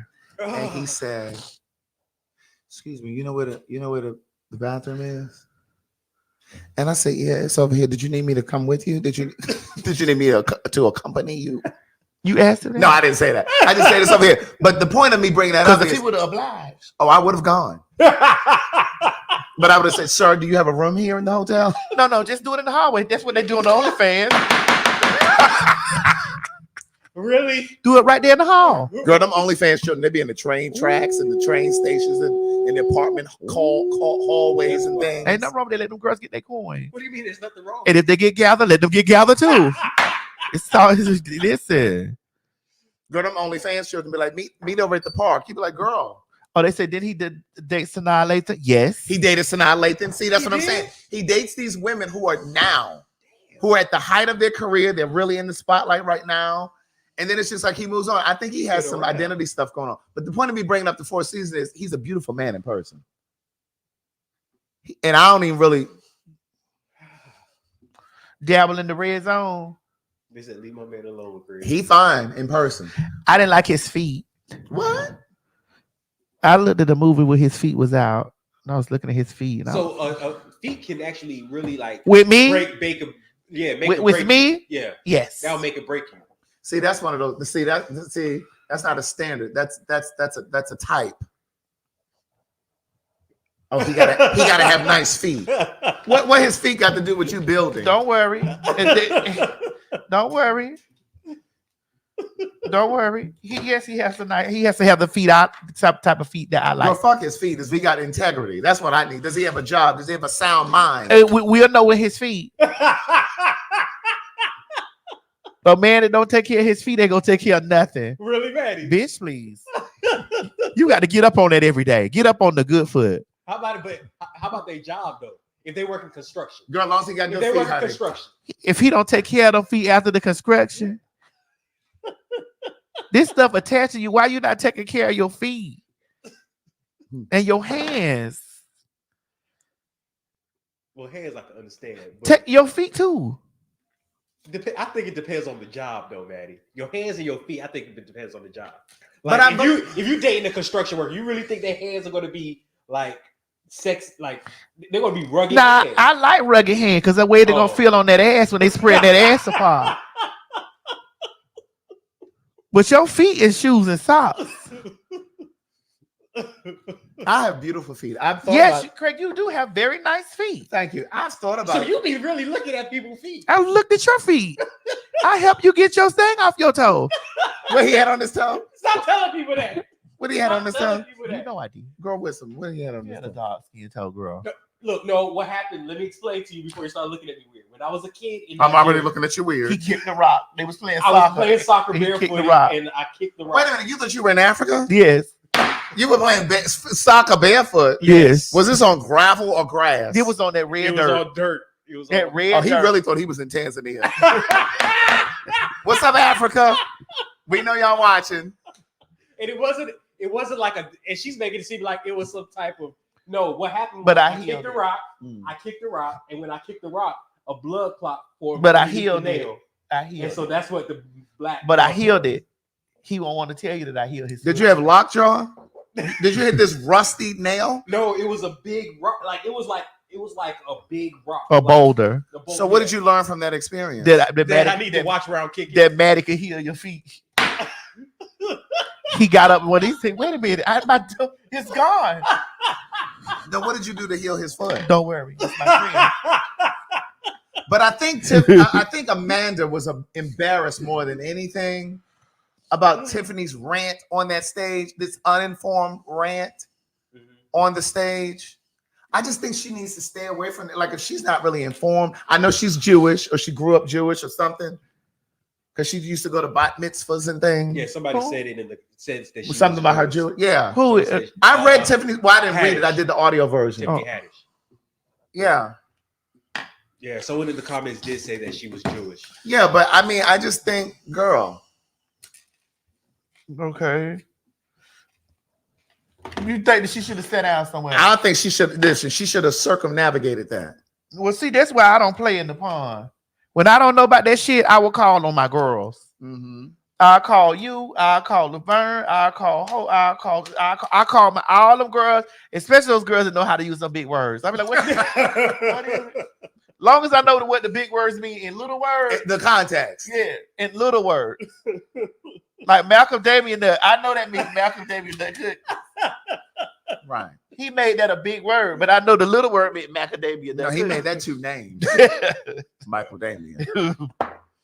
But I mean, so Maddie, someone says sell them that foot cream, please. Basically, whatever you use on my foot, you should send it to them. Okay. Girl, I don't really want to shake up Mother's Day like this. Let's do it. What race would you not date? Right now, I feel like black people. Fuck it. Oh shit! Oh shit! We get more love everywhere else than from our own people. I can't even date a black girl with my nails, my hair, my feet. I need some red bottoms. I want some white girls just for the vibe. Spanish, Arabian. I date every woman, and they all just want to have fun and just enjoy our company. Right. Black woman, yo, can you pay my bills? Can you pay my car note? Why do you think that is, though? And you know, as a people, we already down low. So Yeah. it's like we coming from a poverty level, but still, we shouldn't come at each other like we getting over on each other. Right. We should be working together to get over on everybody else. Now, Mo. I'm listening. Okay. When I tell. But that's not all. That's not everybody though. The only thing I agreed with was the last part he said, is that we should not be getting over on each other, that we should be working together to become. These are black men talking about black women. These are black men. No, that's a black. That's These are black men talking about black women. Oh, I that's- went through the comments. That's a Me black here man. too. That's Oh, a black sorry. man talking about black women. That's a black man. I bitch. That's a black man talking about black women. I was in the comments and there were so many black men congregating, agreeing. I was in the. I sent Craig that. I sent it to you because we always get into this stuff, and I say, "Bro, this how these niggas be." But I've never that's the problem. I've never disagreed. I just say that is not all. There's a difference between saying that there are black Okay, men, Mo, you're not there are included. black Just men. one of y'all. One of y'all. Oh my goodness. My thing is this. I'm so tired. I want to say this, and then I'm gonna let Craig go into his college educated Go shit with ahead. that. Go ahead. We as trainees deal with this same type of shit with niggas too, telling us that those Spanish hoes, the motherfucking Chinese, Thailand bitches, all the hoes from other countries is better than us. We do the same thing. We hear the same thing. So ladies, when y'all hoes be over here talking about the trainees don't know nothing and y'all real woman, y'all can have babies and all this stuff. We go through the same thing with niggas too. Them niggas be saying that shit right there out their mouth about the girls. The same fucking thing. And so I just be over there like, yeah, we can't date that one because you know they too strong and they too this. But you want the girls to blow your back out. And then you be over there blowing up. This is no shade because I love my Thailand girls, my Vietnamese, I love all my girls. But this is no shade. Them niggas be over there blowing y'all motherfucking heads up, telling y'all how much better than y'all is up. how much better y'all are than us. I know this factually. Y'all be over there blowing in the motherfucking foreign hoes' head, telling them foreign ass motherfucking hoes how much better they are than us. The same way they do the cunts. They do the cunts this way. They do the cunts the same way. How much more better y'all are. I don't be with Neil Crocker telling no white man or no Thailand man or whatever the fuck them nationalities people is outside of how much better they are than black men. As much as I take more, I wear a nigga out. Right. I reason a nigga down to the floor. But what do you hear me when you ask me, Madison, what you gonna date? A black man. What you hear me say? Oh no! You're asking. I'm talking to you. Oh, I thought it was rhetorical. When we having a conversation. No, but I thought it was rhetorical. When I having a conversation, and what do you hear me saying? Man, I'm finna go get me a man. I'm finna be because man, these niggas. I will tell y'all how bad and low down, tore up, and fucked up y'all is in the hobby. But guess what? I'm gonna tell you. I ain't finna be going all out in this space because ain't there one of them foreign bitches finna call me no motherfucking nigga. Not one. And that's just the way I feel. Not one of them finna sit up and I'm not finna give them the luxury. The what? The luxury, bitch. While I'm sucking they dick to call me a motherfucking nigga. Hell no. And I just want to say, Brooklyn, no, I don't think it's okay for men to stereotype women at all either. That's not even what I'm saying. I'm not saying that at all. I don't think you should be stereotyping people I don't think you should be judging people on appearance just on appearances, period. To be honest with you, I don't think you should judge people on appearances at all. I think you should judge people by what they do by their actions. Hold on, somebody say he did. Hold on, because I see how y'all trying to gather me. Of course he did. He didn't have to say that they were better. Mm-hmm. It's implied. He didn't have to say that they were better. No, I can't date no black women. He didn't have to say that they were better. Come on, don't be dense here. Don't do that. Don't be dense. Whoever said that in the comment, I caught that real quick. Don't be dense. Please don't. We know what's going on. They said let Craig speak. Okay, Craig speak because they want you to speak. Go ahead. Okay, so two things can exist at the same time, right? But what I was going to say was, so I'm gonna come back to that at the end of the point. I am so tired of black men telling black women of how they should be and how they need to self-correct, how they need to be better, how to make it more comfortable for them in a relationship, and how they're doing this, that, and the third wrong or incorrectly, or this is why we don't want to be with y'all. Where is the work for black men? Where is the work? Because again, every time we talk about black men and what needs to, I don't even care if you're talking about black gay men. Whenever we're talking about the work that needs to be done by black men, the conversation always shifts. We never focus on the central issue because it always shifts. It becomes, oh, well, a white woman doesn't do this. Also, a white woman doesn't hold you accountable. That's what you're saying. A black woman is going to hold you accountable. You're not going to be able to get over on her the way that you're able to get over on a white woman or a foreign woman or whatever you want to call it. But here's exotic. So it's like you don't really want accountability. You don't want anybody to call you to the carpet. But it has to be exhausting for black women to be told in media, social media, magazines, television, songs, film. I don't want you. Yeah. I don't want you. And if you just did this, if you were more of this, if you were more like them. And at the top of this video, when I said, I want to say thank you to all of the mothers, let me extend that. Not even just to the mothers, to the black women, period. Women, period. But right now in this moment, we're talking about black women because that's what we was talking about. What I know to be true is black women, when I think about my trajectory in my life and every single person that's held me down, it's always been a black woman. So like, I've even dedicated one of my books to black women, the black women in my life, because there's a line of black women standing behind me who enjoy this success with me. Because if it wasn't for them feeding me, giving me a place to stay for free, not asking me for rent, not pressuring me because they believed in what I was trying to do with my work. That's what I mean when I say Black women always stand in the gap. I tweeted this today. Black women stand in the gap. When a Black woman loves you, she's going to love you for life, sometimes to a fault.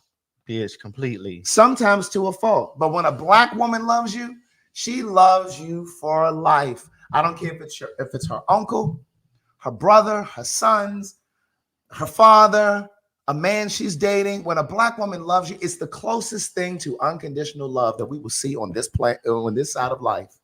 I believe that. I believe it's the closest we'll get to unconditional.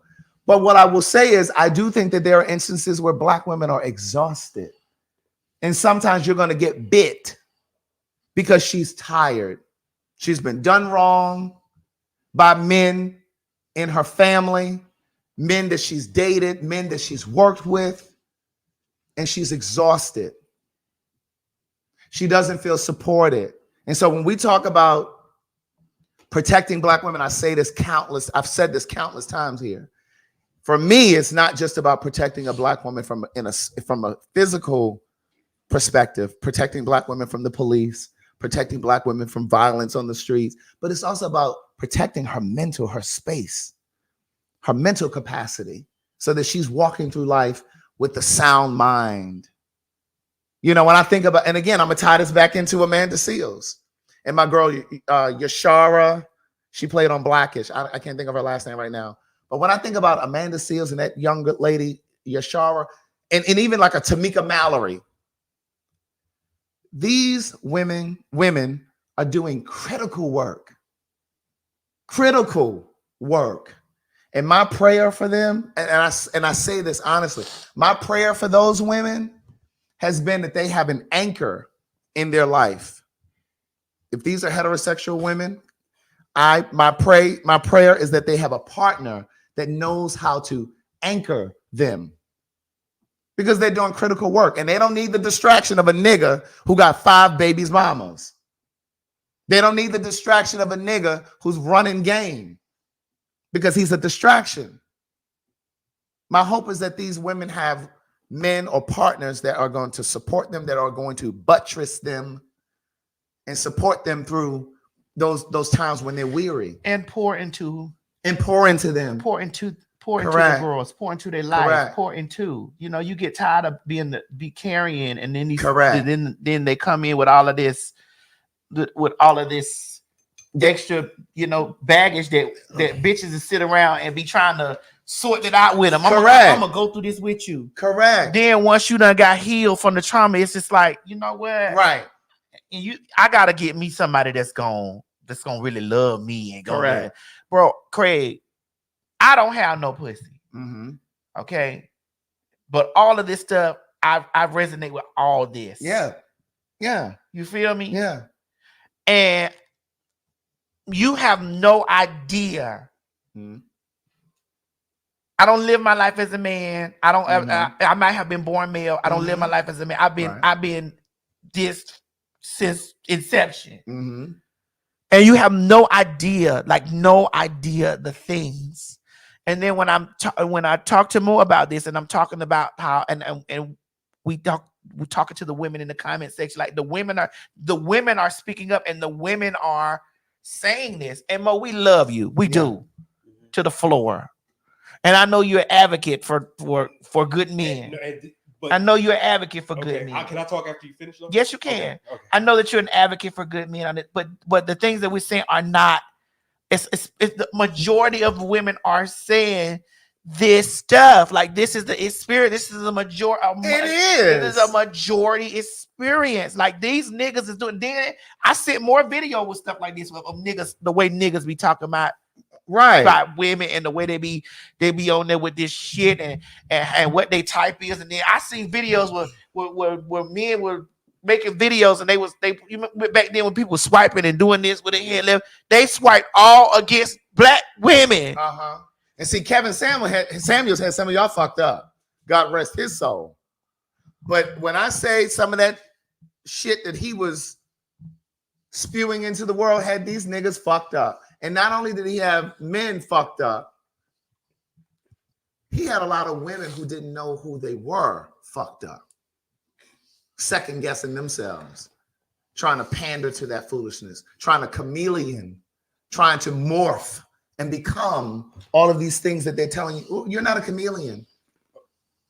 And okay, because this is the thing I want to say. I'm not going to say I am an activist for men. And you said good men. Okay, I can say that. But for men, period, no. I'm an activist for. It's not even being an activist. It's that I'm not looking at gender, because there are good men, and same way that there are good women. There are terrible men the same way that there are terrible women. I'm not trying to say that all men are these innocent creatures that do nothing wrong. I'm not saying that. I'm saying that there are good men out there. And when you are putting into the atmosphere saying that all men are a certain type of way, you're not just discrediting those good men. You also have to look at those young boys that are hearing you say all of this. When they're hearing you say, oh shit, all these niggas ain't shit. Shoot. So what does that make me? Girl, he talking to you because I don't say that. No, I'm being period. It's not because he's probably talking to me. No, I'm not, because I hear it all the time. They even, perfect example. I've heard people say that all black men should be aborted. No, I ain't saying no shit like that. I know you didn't say that. I've heard it. Now who said that? I've heard there's like this group. I think it was on Twitter. I saw it on. They put it on Instagram, but it came from Twitter that these black women were all around saying, "Yeah, black men should be aborted. We should. Once we find out that we're pregnant with black men, we should just get rid of them." I'm hearing stuff like that. I'm hearing things like, when you're saying that all men aren't shit or all men cheat. I want you guys to understand and think about it. If I'm saying all men, how do those men that may be good, how are they going to take this? How are they going to feel about these things? They're going to go get them a white woman. That's not true, because I know a whole bunch of black men. I know a black man personally that said, even though I've been through all the bullshit with black women. And you think black women haven't? He said, I'm not going to any other race. I'm sticking with black women. You know how many black women who have that same story? My whole thing but my point is that it's not just. I agree. Is that it's just not black women going through all of these terrible things. I agree. Black men. I've gone through some bullshit with black women, but doesn't mean that I'm going to say, "Oh, fuck all black women. I'm just going to date Asian, white, or Hispanic women." No, because I know not all black women are like that. I just chose the wrong black woman, but I know that there are other great black women out there that will fit me and that will compliment me the way I want them to be complimented. And the fact that if you don't understand where I'm coming from, and the only thing that you're thinking about is just your own perspective, yes, I have my own perspective too, but I'm not going to let my own perspective just judge the whole bunch of people, because I can say that about, perfect example. Let's forget black women and men. I'm African. All the things that I've gone through growing up as an African in this country, not just by white people, but also by black people. Should I go around saying that all African Americans, they ain't shit, all of them are bullshit, I hate they're this, they're that? No, I fuck with y'all. Y'all African American, but I don't look at y'all like the people that treated me like shit when I was a kid. That's my own thing. That's the only thing I'm just trying to say, is that don't put a negative image on every single person. You can say, yes, so there's some black men out here that are terrible human beings, and I will agree with you 10 toes down. My point is just that don't make it seem like it's just every single black man out here that's doing every single woman wrong or every single black woman wrong, because that's not true. Yeah, no, I agree with you. I don't think that, again, I think that's more for Madison. But it is. But I do think that's what I'm receiving my dad, because you don't see that. But I do. No, it's not for Madison. I'm just because. No, it is, because I don't say that. Honestly, no, because I don't just hear from Madison. Right. I hear it. Is it same way you hear black women this, black women that all over the media? I also hear the same thing about black men. And right. I'm gonna be honest with you, because I don't really talk about feelings when it comes to me. But it hurts whenever I hear black women constantly say all black men ain't shit. All black men do this. All black men are basically saying all black men are terrible human beings. And how, as a black heterosexual man, even though, yeah, it may not be referred to me, it still hurts. Okay, but here's the thing. What I'm saying is,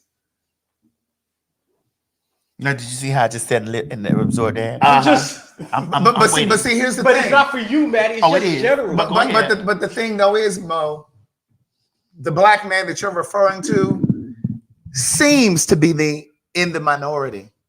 That black man that you just described seems to be an anomaly because he seems to be the exception to the rule.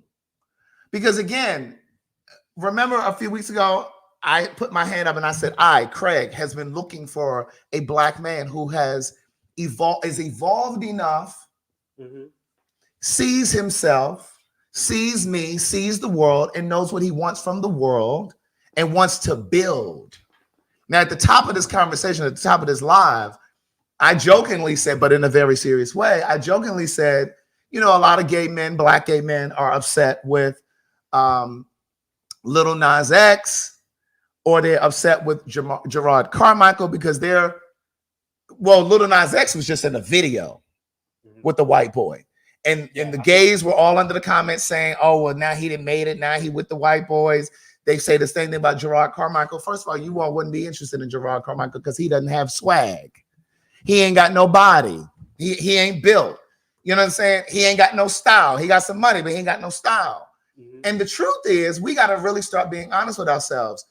Most of you that are tearing him up aren't even interested in partnership or building. And I jokingly said at the top of the live, most of you are worried about, oh, well, he ain't got no job, or he ain't got no good credit score. Most of you aren't even, his credit score won't even come into play because you're not even consistent enough to get to the point in the relationship where a credit score even matters. But what I'm saying is the same plight that black women have with dating black men, black queer people have as well. Black trans women have that same problem. Black gay men, whatever, have that same problem. The common denominator is black men.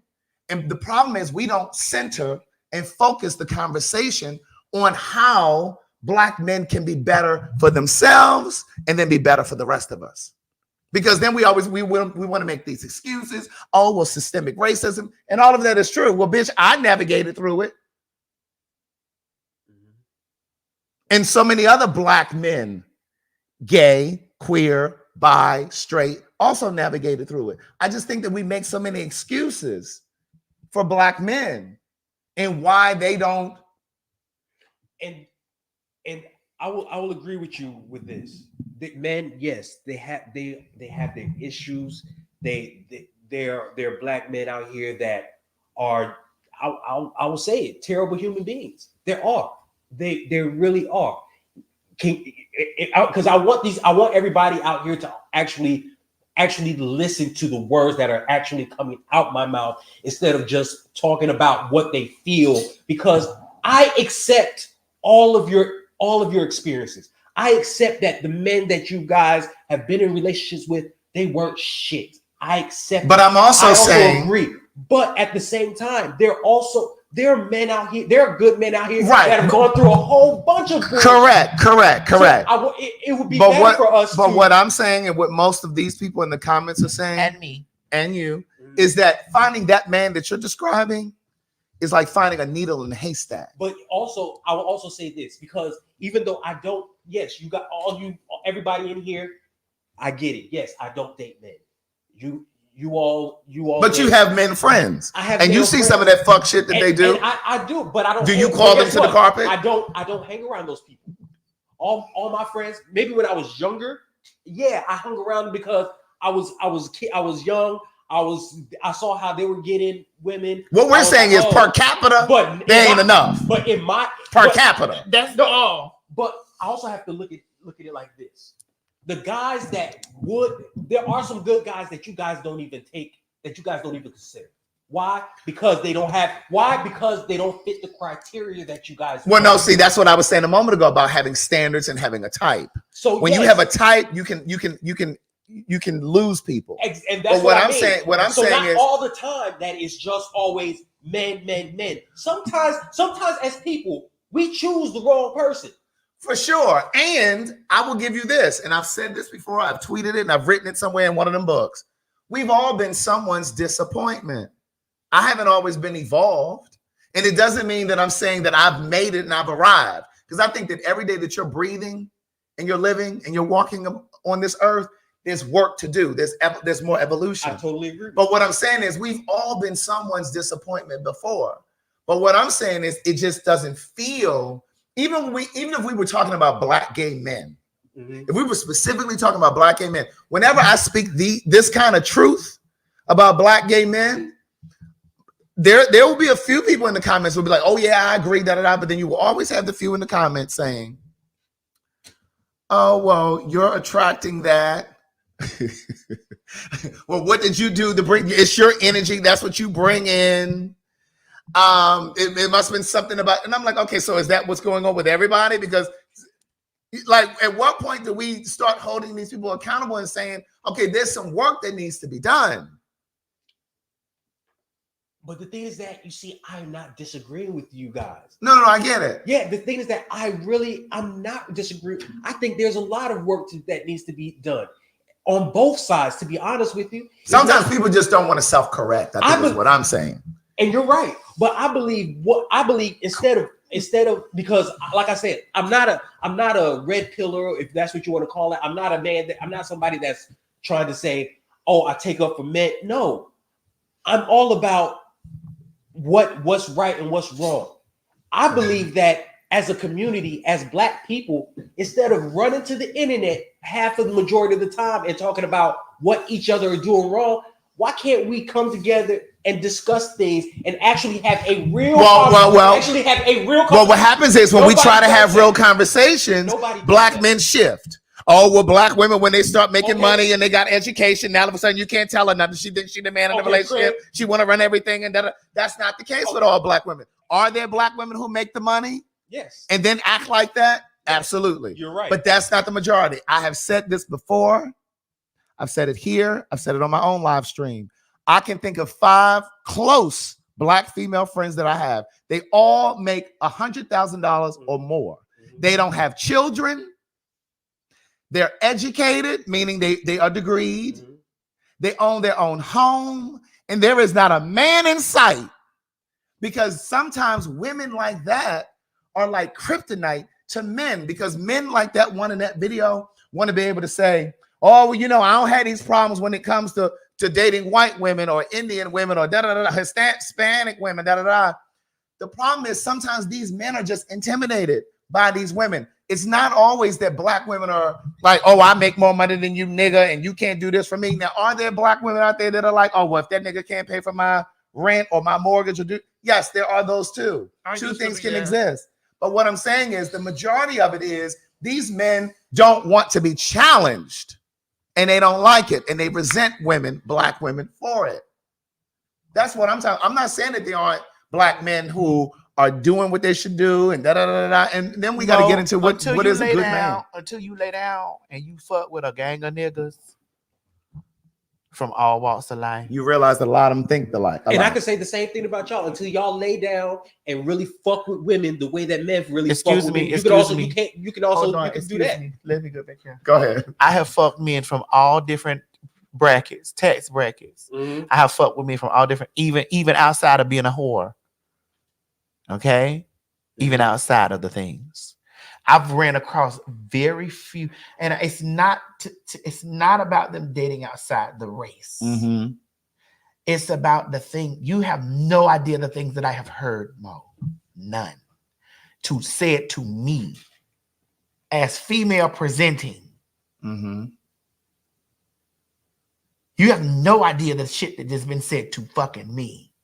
And I'm be in my flesh saying, God, ain't no way I'm gonna say this to a black man about. There's just no way that I'm going to say this to a black man. I'm just not gonna say this. Yeah, and make it seem as though that I just can't do it. Yeah, I sit up here and tell how motherfucking nigga ain't shit all day. But when the time comes for me to be married and to have a family, I'm gonna do that with a motherfucking nigga. Mm-hmm. Yeah, you understand what I'm saying? Mm-hmm. I'm not gonna be caught on no videotape. Play that fucking videotape again. Mm-hmm. I'm not gonna be, and you can catch plenty videotapes of niggas doing not just this nigga, but niggas doing this shit. Right. Saying that black women aren't enough. There's something that black women need to do more, and then they would get the results that they want from us. And we hear, and guess what? We hear, and that's the thing. I just want you guys to also, because I accept it, and I know because I'm looking at it with you guys. So then why are we beefing? No, because you.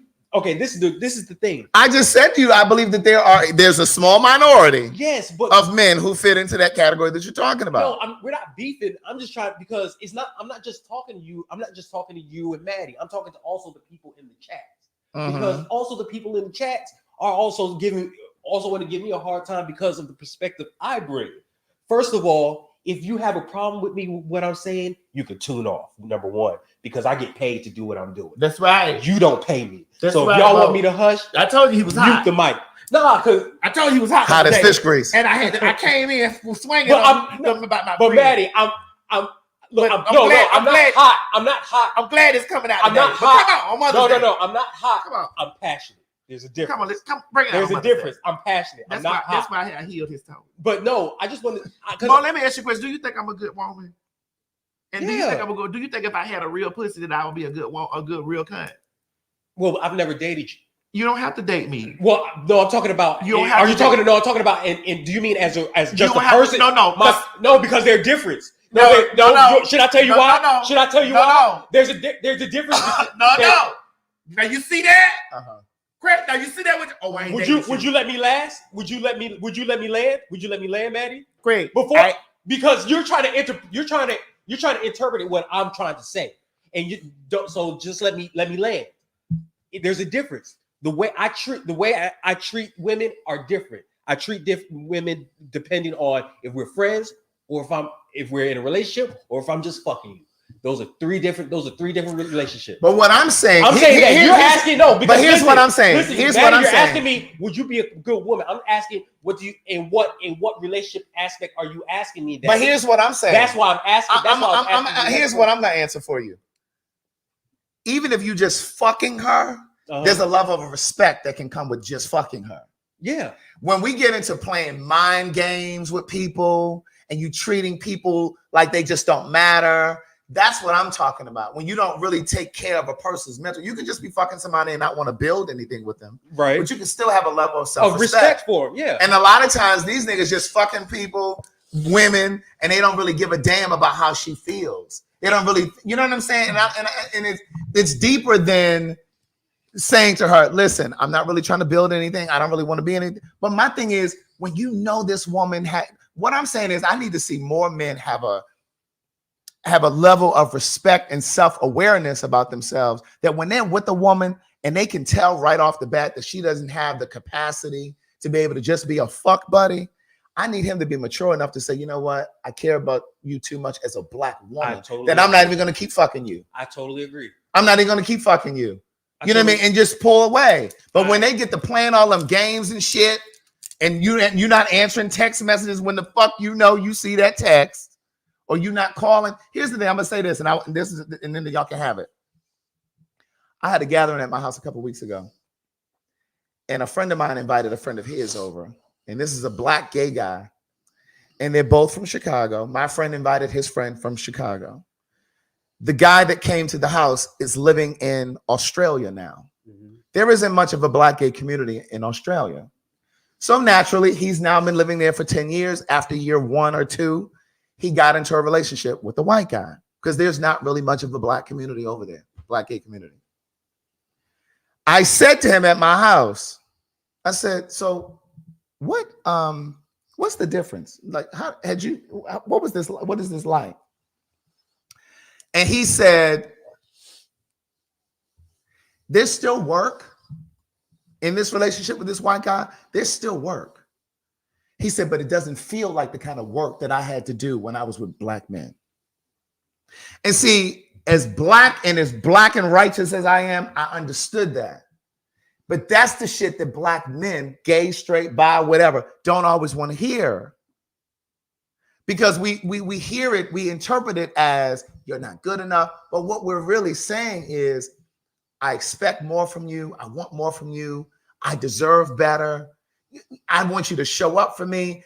But when he said to me, there's work, but it's just not as hard as the work that I had to do when I was dating black men. I understood it. And I'm not a person that's dated white men. Maybe I need to. And that's what I'm saying. Sometimes I'll be on that fence, teetering like, well, bitch, maybe I need to expand my horizon. Maybe I need to. And that's why I'm saying when you have people like Todrick and Billy Porter and Karamo and all these other black, Don Lemon, it cannot always be that they've reached a level of success and they just don't want to fuck with y'all no more. Black men. Sometimes it's just that, bitch, I can't be bothered with this foolishness no more. They want to take you back down the road that you've already traveled. They want to take you back in the closet because they're not comfortable. Maybe I need it too. Because maybe I'm tired of having this debate. Maybe I need to. Maybe I need to do it. But I done fucked around with a whole bunch of them motherfucking things. Everything. I done had every race living. Sexually, yes. Sexually.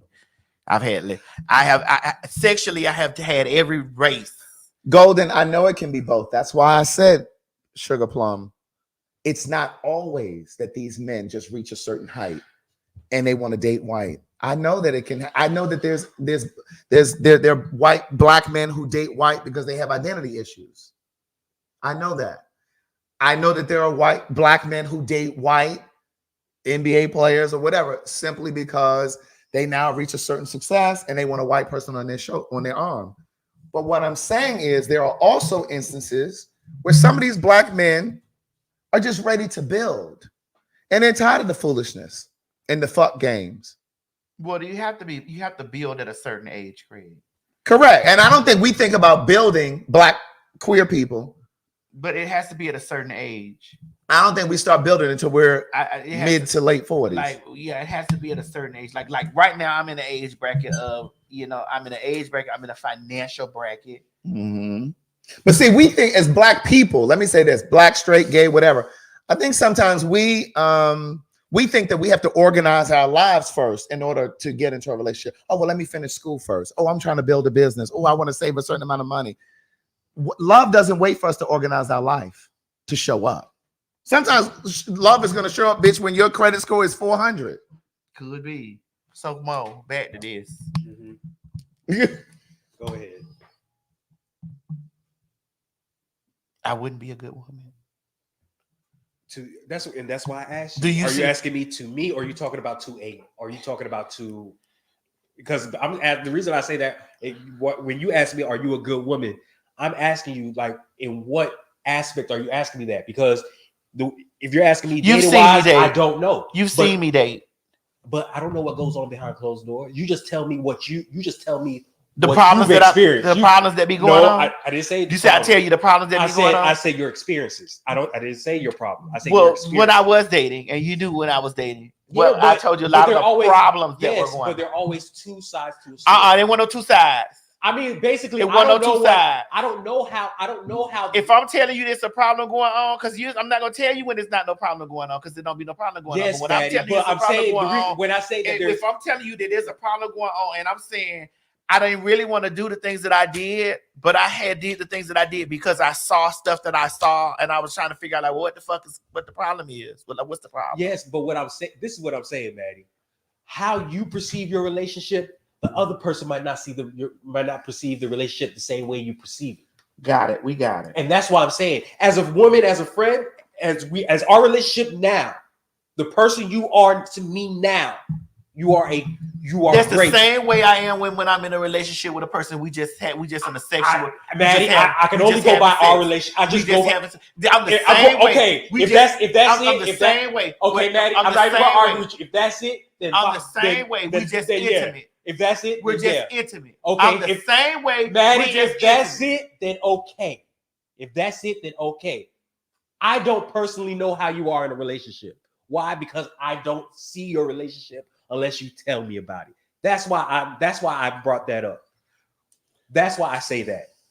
As the person that I know you are right now, you are a great thing. You are a That's great. all I needed to know. Thank you. Yes, you because are that's great. I'm the exact same person until you make me cross the line. And when you what makes me cross the line is fuck nigga shit. Especially when I lay shit on the line like, hey, you don't got a lot of kick. That's me. You don't have to lie to kick it. You don't have to lie to kick it. You don't have to lie to kick it. Okay. Oh, they're saying you pandering? Yeah, I want to pull up on to Kitty Street. Go ahead. Kitty, I'm not pandering to Black women because I'm saying what I think they want to hear. I'm a Black gay man. And I'm saying that there are things within the Black gay community that I take issue with. So if I'm going to pander to anybody, it would make more sense for me to pander to Black gay men, right? Because I am a Black gay man. What I just gave you was an example. I said to you, I have at least 5 female friends who are all educated, meaning they're degreed. They make $100,000 or more. None of these women have children. All of these women own their own home. And none of them, not one of them, has a prospect in sight. They're not dating. They're not in a relationship. It's been years since any of them that's been in a relationship and have been loved well. 5, including Madison. The real rich friend, Madison. You're welcome. And please don't, and I'm sorry to cut you off, Craig, because I was looking at the comments. Don't go in here talking about Mo don't see Maddie as a woman. Don't even try to start and sowing that type of Nah, because he do. Like, no shade, he do. Don't even try that. Now, honestly, will piss. You see, shit like that will piss me off. No, but let me honestly tell y'all, will don't really get piss mad, me Mo, off. because they don't know they don't know the level of our relationship. Honestly, Mo do. To be honest with you, Mo do. I would honestly tell you, the men around me forget that I am a trainee until I start talking about the dirtiness. They forget. That goes for Mo. That goes for G. That goes like the men, even the gay one. That's the real tend to forget that I'm the trainee because one, we don't have. Go ahead. We don't have. We don't have. I'm not in the street being. I don't have clocky problems. So it's not like we out together and they like that's dude. So we not having that, which is that's a privilege that I got. Right. 2, yeah, I navigate through the world. I know y'all know what I am, and everybody knows what I am, as the TS. Right. But when I'm navigating through the world, it's real simple. But back to Kitty's point, there are women who are educated, make a lot of money, and they are nasty. I said 2 things can exist at once. Maybe you weren't listening. I'm sorry.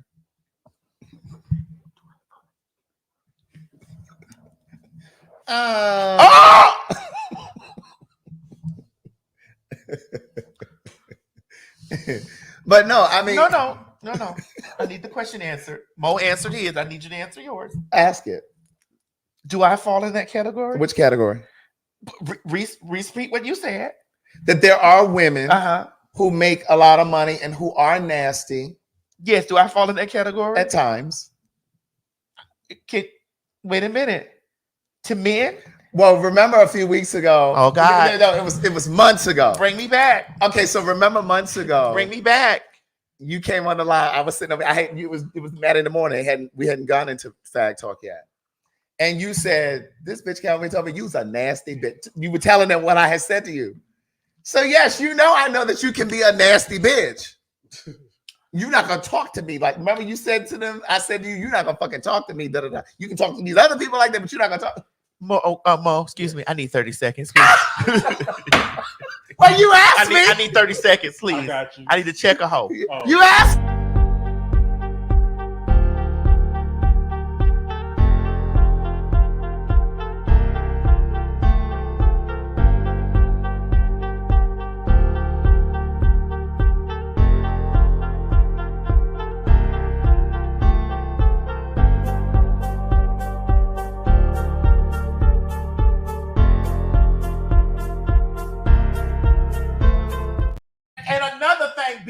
don't appreciate that motherfucking shit that you say over here telling my boy. I think.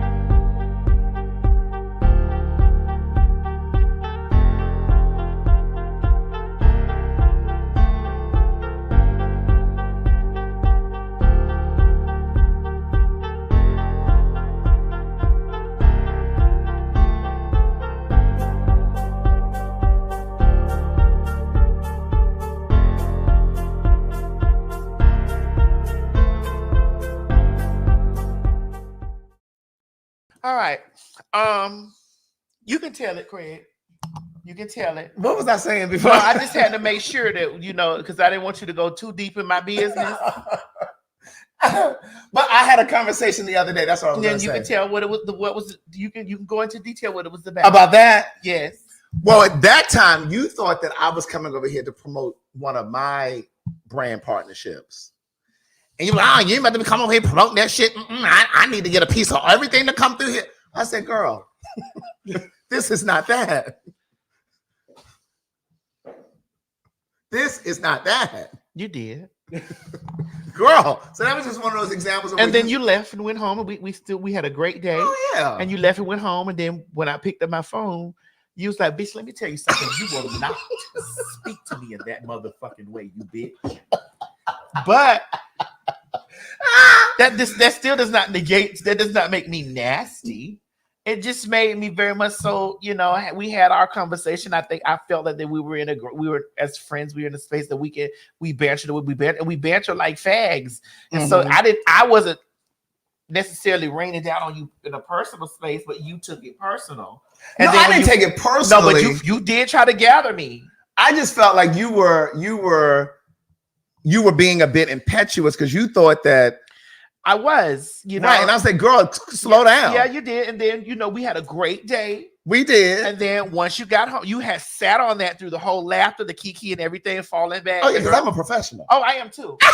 Yeah, so we can laugh and cut up. I am too. Just like I just slashed your throat with those 30 seconds. Right. And then I'm going to circle back and say, okay, and then one more thing my lawyers wanted me to say. Yeah, because they don't understand between those 260 seconds what happened.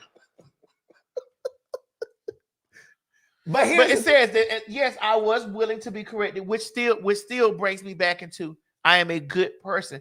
Oh no, you're a good person. Yeah, you're a great person. Even in the relationship, however I treat my friends, I'm not going to treat my partner any different until we're just having a sexual intimacy.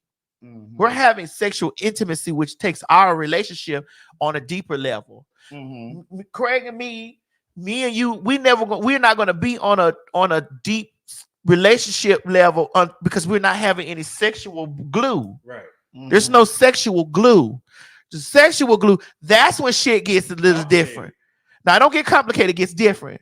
Because then it's like, hey, yeah, you don't got a lot of kick it. And then the lies start flowing in. And that's what I was saying earlier. Even if you're just fucking this woman, there's a way that you can still move with integrity. You're right. Yes, because I can fuck people to still be around them, and the bitch would never. Because listen, sweetie, I'm a professional, but I can have a good sex and be around folks and still hold a good relationship. Right. But then we just had, like, bro, right. We done just did the thing. But especially when I know that the boundary is okay, bitch.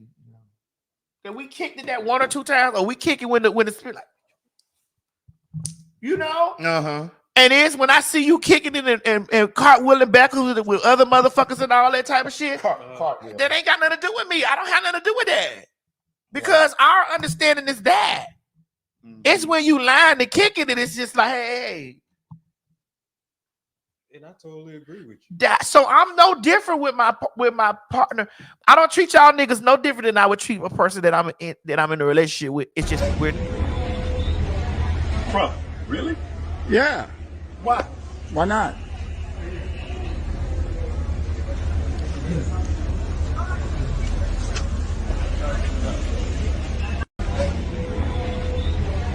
Bro, really? Yeah. Why? Why not?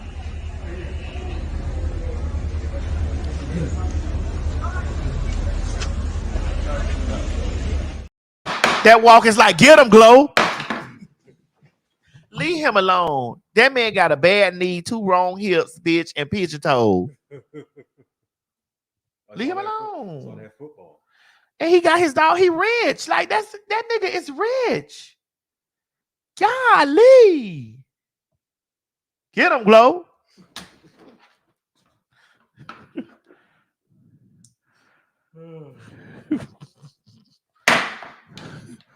Get him, Glow.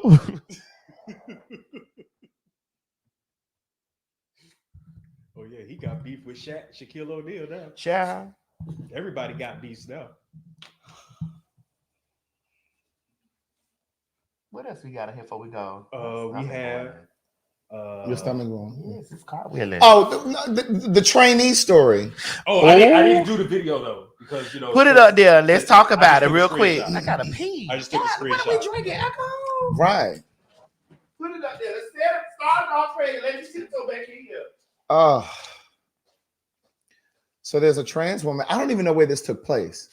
Hold on. I think I have the thingy. Do you guys know where this took place, where this story happened? But there's a trans woman who rolled over this man twice with her car. Yep. And then she got out of the car, walked over to him, kissed him, and then stabbed him, I believe, 9 times.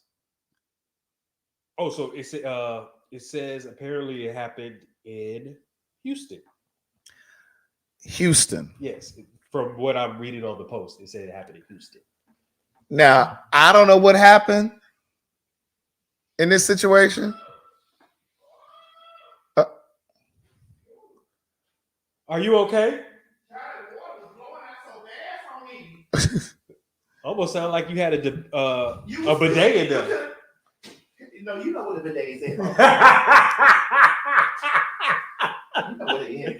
Girl, that lady had stabbed this man up after she ran over him in that car. Bitch, I watched the video, honey. She had stabbed him, ran him over. She had ran. I don't know what that was about. Bitch, that car was going 152,000 miles an hour. Bam, boop, boop, boop. She got just clearly when I watched, it was personal. Yeah, it had to be. It clearly it gets personal. Anytime that someone stabs a person repeatedly, baby, those are called crimes of passion. When someone is stabbed repeatedly, listen, I watch enough Investigation Discovery, ID channel. I watch those oxygen shows. I'm actually going to go upstairs and watch that till I go to sleep. Can I ask a question though? Yes. It's related to what you're just saying. Why do y'all like y'all like women in general? Come on. See, he includes me, y'all. Why do y'all like those type of TV shows? Excuse me, he includes me. You don't see that? He sees me as a woman. No, I'm just asking why do y'all like those? You type think of that shows? that a man heal his foot? Really? Yeah. Really? You think he let a man take that But black what door? intrigues y'all about these like serious? I need to know how to get away with it. Yeah, true crimes. Why do y'all love true crimes? I need to know how to get away with it when it's done. So that's why you. Yes, I'll be honest. The day that it So that's it. That's the only reason you watch those shows. The day that it has to happen, I need to know how I can be home scot-free. Someone says it's relaxing. So I look at all their mistakes. I watch all their mistakes. Someone said it's relaxing. Excuse me, it is relaxing, and I watch all their mistakes. Okay, sorry for generalizing. Y'all got me. Sorry for generalizing. But a lot of the women that I've had conversations with, a lot of them like, especially this one. Yes, they like true crimes. He's talking about me now, ladies. He's talking about me. My apologies. I really like watching those things because I need to know, and I also to take my. It makes me aware. It makes me God. Well, y'all, you're not gonna like what I say with this, but oh well. It makes me aware of how these men take care of those women that have money, because they take care of those women, but those women takes those men that have money out too. Out, out of here, bitch. They will handle those men. You hear me? You better know it. They will handle those men and move on with their lovers and move to Utah and won't think twice, bitch. But those men, Oh, those men, listen, those men will chop those ladies, those women up. They will be scattered all over the country. Didn't we talk about the one that took his wife hiking onto the mountain? Yeah, there's a story right now floating around. He pushed her off for the insurance money. Yeah. There's a story floating around right now. Some white guy, he's a pastor, and he announced to the congregation that his wife was dead. Well, let's talk about these stories consecutively, like right behind it. Like, right. Come on, let's do it. We're gonna talk them together. Because they thought that. But they thought, or did they prove? Yeah. Well, they haven't proven, but they said it's just eerie that he would announce that to the congregation. It's the story. The thing is up there. I have the video. Actually, Where is that? Right. Oh, here it is.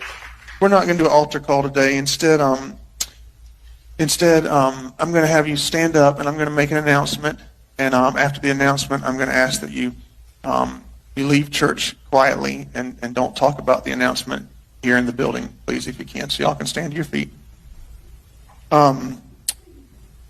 Before I make the announcement, I also want to say that my request to you is that you will continue to come to church and serve and give for the next little bit. 'Cause I don't want to have. I'm taking a little bit of a break, and I don't want to have to worry about the church. My break may be a few days, a few weeks. I don't know. I got a call late last night. My wife has passed away, and it was self-induced, and it was up in North Carolina, and we're gonna have a funeral for her next Sunday here at 3 p.m. And so it's all I can. Yeah, I'm just kind of going on adrenaline right now. So y'all pray for me and my kids and everybody. And she wasn't. Y'all knew that she wasn't well mentally, and that she needed her medicine that was hard to get to her. And so I'm sure there'll be more details to come, but just keep our family in your prayers. And I'm going to let Pastor Randall, my bishop, he can pray. I'll give him a microphone, he'll pray out. And if you have anything you want to share as well, I appreciate it. Get my children out of here. Now you see, niggas like that, because you could be white and you can still be a nigga. Yeah, they're Asian niggas, they're You black didn't know that? niggas, they're I'm just letting white everybody niggers. You can have a pussy and be a nigga. Cause you could be a pussy ass nigga. Child, when I say what no oil in that video or that church. When that motherfucking man said, I want you to continue to give because I'm gonna be gone for weeks. In other words, you are his plan for why he's going to carry him over. I need y'all to understand that while I'm locked up, I will be needing y'all to gather up my things. Because I don't want to be worried about how I'm going to pay for my stuff and the church.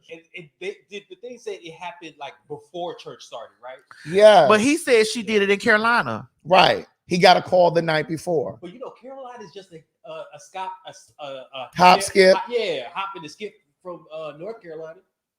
Wait, what? Wait. What did he say? Well, he was it. What he said Carolina is only a hop skip from North Carolina. South Carolina is only South Carolina. You're talking about? Is only a hop skip. Listen, all of this sounds like crimes of passion. You already landed on that she had a medical. She wasn't well mentally. It was I want to let you know it was self-induced. And he didn't even sound like emotional about it. No.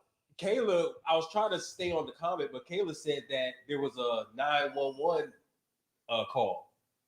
So Kayla, if you could be more clear of that in the chat, please let us know. Now, because she did say there was a 911 call. Now, also, bitch, to tie these things in. Listen, that trainee that took that motherfucking man out. Now, what I did not like. What's that? Was the headline, the way the social media headline, right?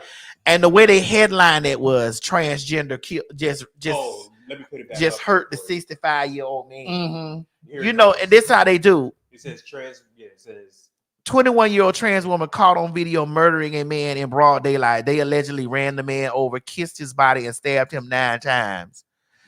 You get what I'm saying? Yeah. Clearly, when you read and you watch these things, if you read, but no, because nobody reads. No one reads. No one reads. They read the headline. They read the headline. He didn't even seem sad. He didn't seem No, sad. the pastor did. No, that's what I'm saying. But and neither did the trainee. Like, no shade. Clearly, there was something wrong upstairs because she got on top of the man.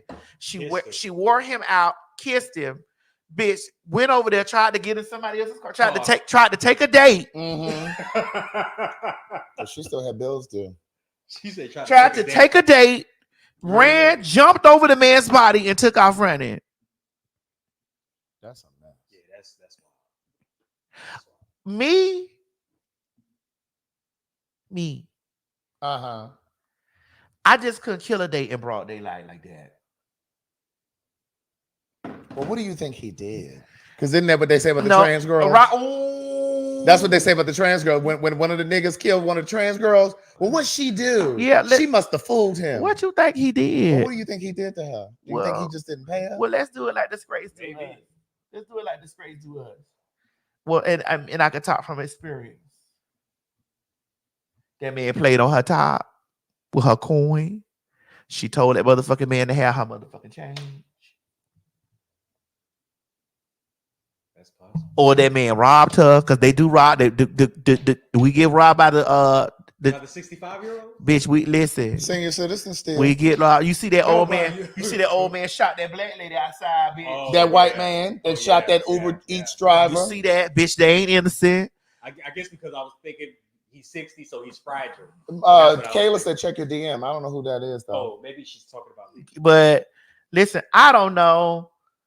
You know, maybe he was a target. Maybe she. I don't know what's going on. I'm just waiting for the story to unfold. Right. I want to see the story unfold. But what I do see is the shit was crazy. That like I watched the video. That car ran and hit that man 100 miles an hour. Sure Boom. did. I was like, hold up. Sure did. It hit him. I seen that girl. And did she back up? He backed over him. Rolled over him, then backed over him, then got out of the car. Came down the street, And then she straddled him. She straddled him. Right. Kissed him and then stabbed him multiple times. And the gag is that could have been her sugar daddy. That could have been her sugar daddy that's not gay no more. Really, man. I'm not gay no more. Really, man. Or told her that he was going to leave his wife for her. And he lied. And he died. All at the same day.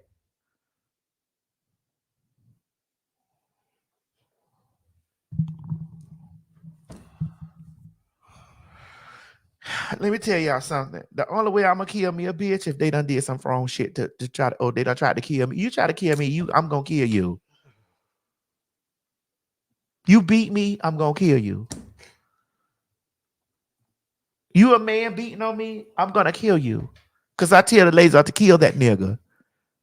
If you try to hurt me and you fail, I'm gonna kill you. I'm gonna kill you because I'm not gonna let you have the opportunity to you might have missed me, but I'm not gonna let you have the opportunity to miss me again. If there's an attempted murder on me and the attempt fails, I'm going to kill you. I'm just saying it straight up right here and right now. Mm-hmm. If there's an attempted murder against me and you fail, wherever, I'm going to kill you so that you don't make the mistake. and you know, it's just the way it works for me. Somebody said, "Mad as the cancer." No, but I do have cancer in my chart.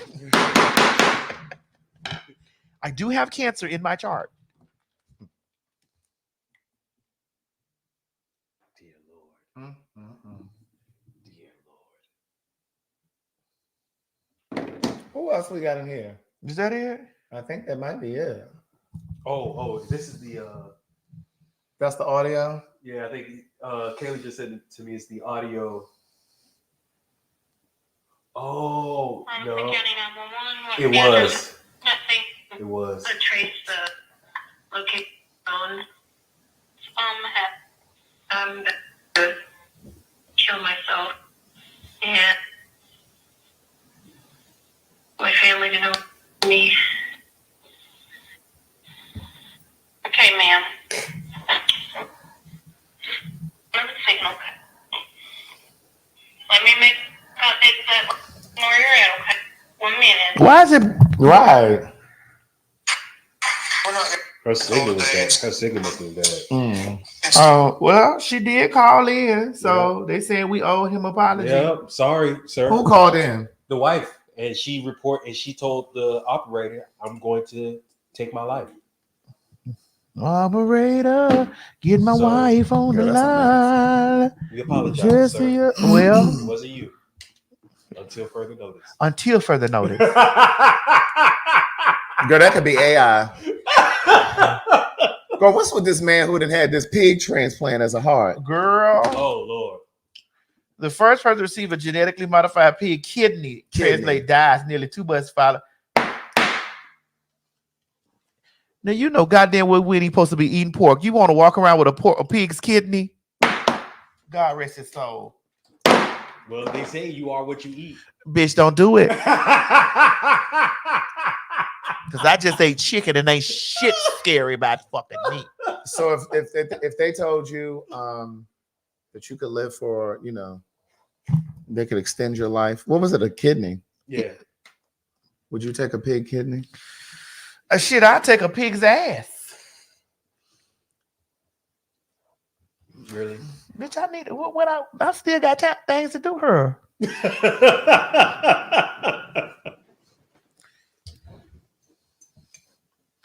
Anyway, y'all, we done been here 4 hours, girl. We about to go. Starving. Craig hungry At 11:30 at night. Yes, it's almost midnight. Listen, we had to do this show today because I'm finna be working this week. Yeah. And we listen, y'all get y'all motherfucking tickets For May 22nd at City Winery. At the City Winery. All right, we going, y'all. Bye.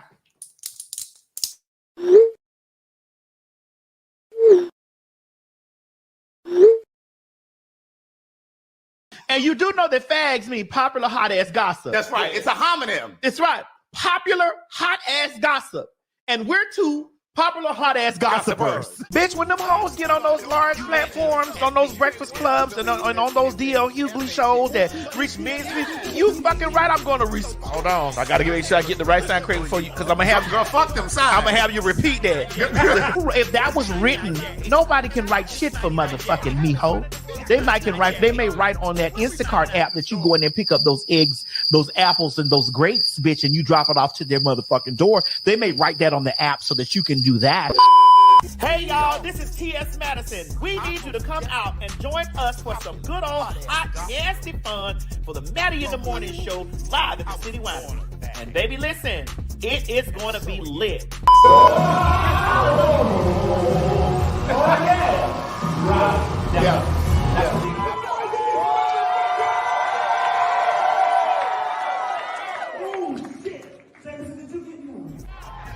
And oh honey, ain't no Maddie in the Morning show live without some good old nasty fag talk. Ain't that right, Craig? You better know it, bitch. Get over to fagtalk.com and get your tickets.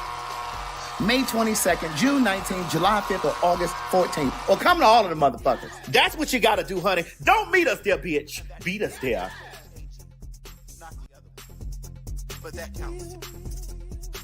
Girl, what is this? Hey everybody, this is T.S. Madison, and if you are trying to grow your business, brand, or product, why not advertise with me? Email me at booktsmadison@gmail.com so that you can get in on our comprehensive advertisement packages. Unique visits, unique subscribers, honey, a broad demographic. Advertise with me today. Quit talking and listen. Get over to my Patreon right now so that you can receive some exclusive content from the TS herself. Who you said?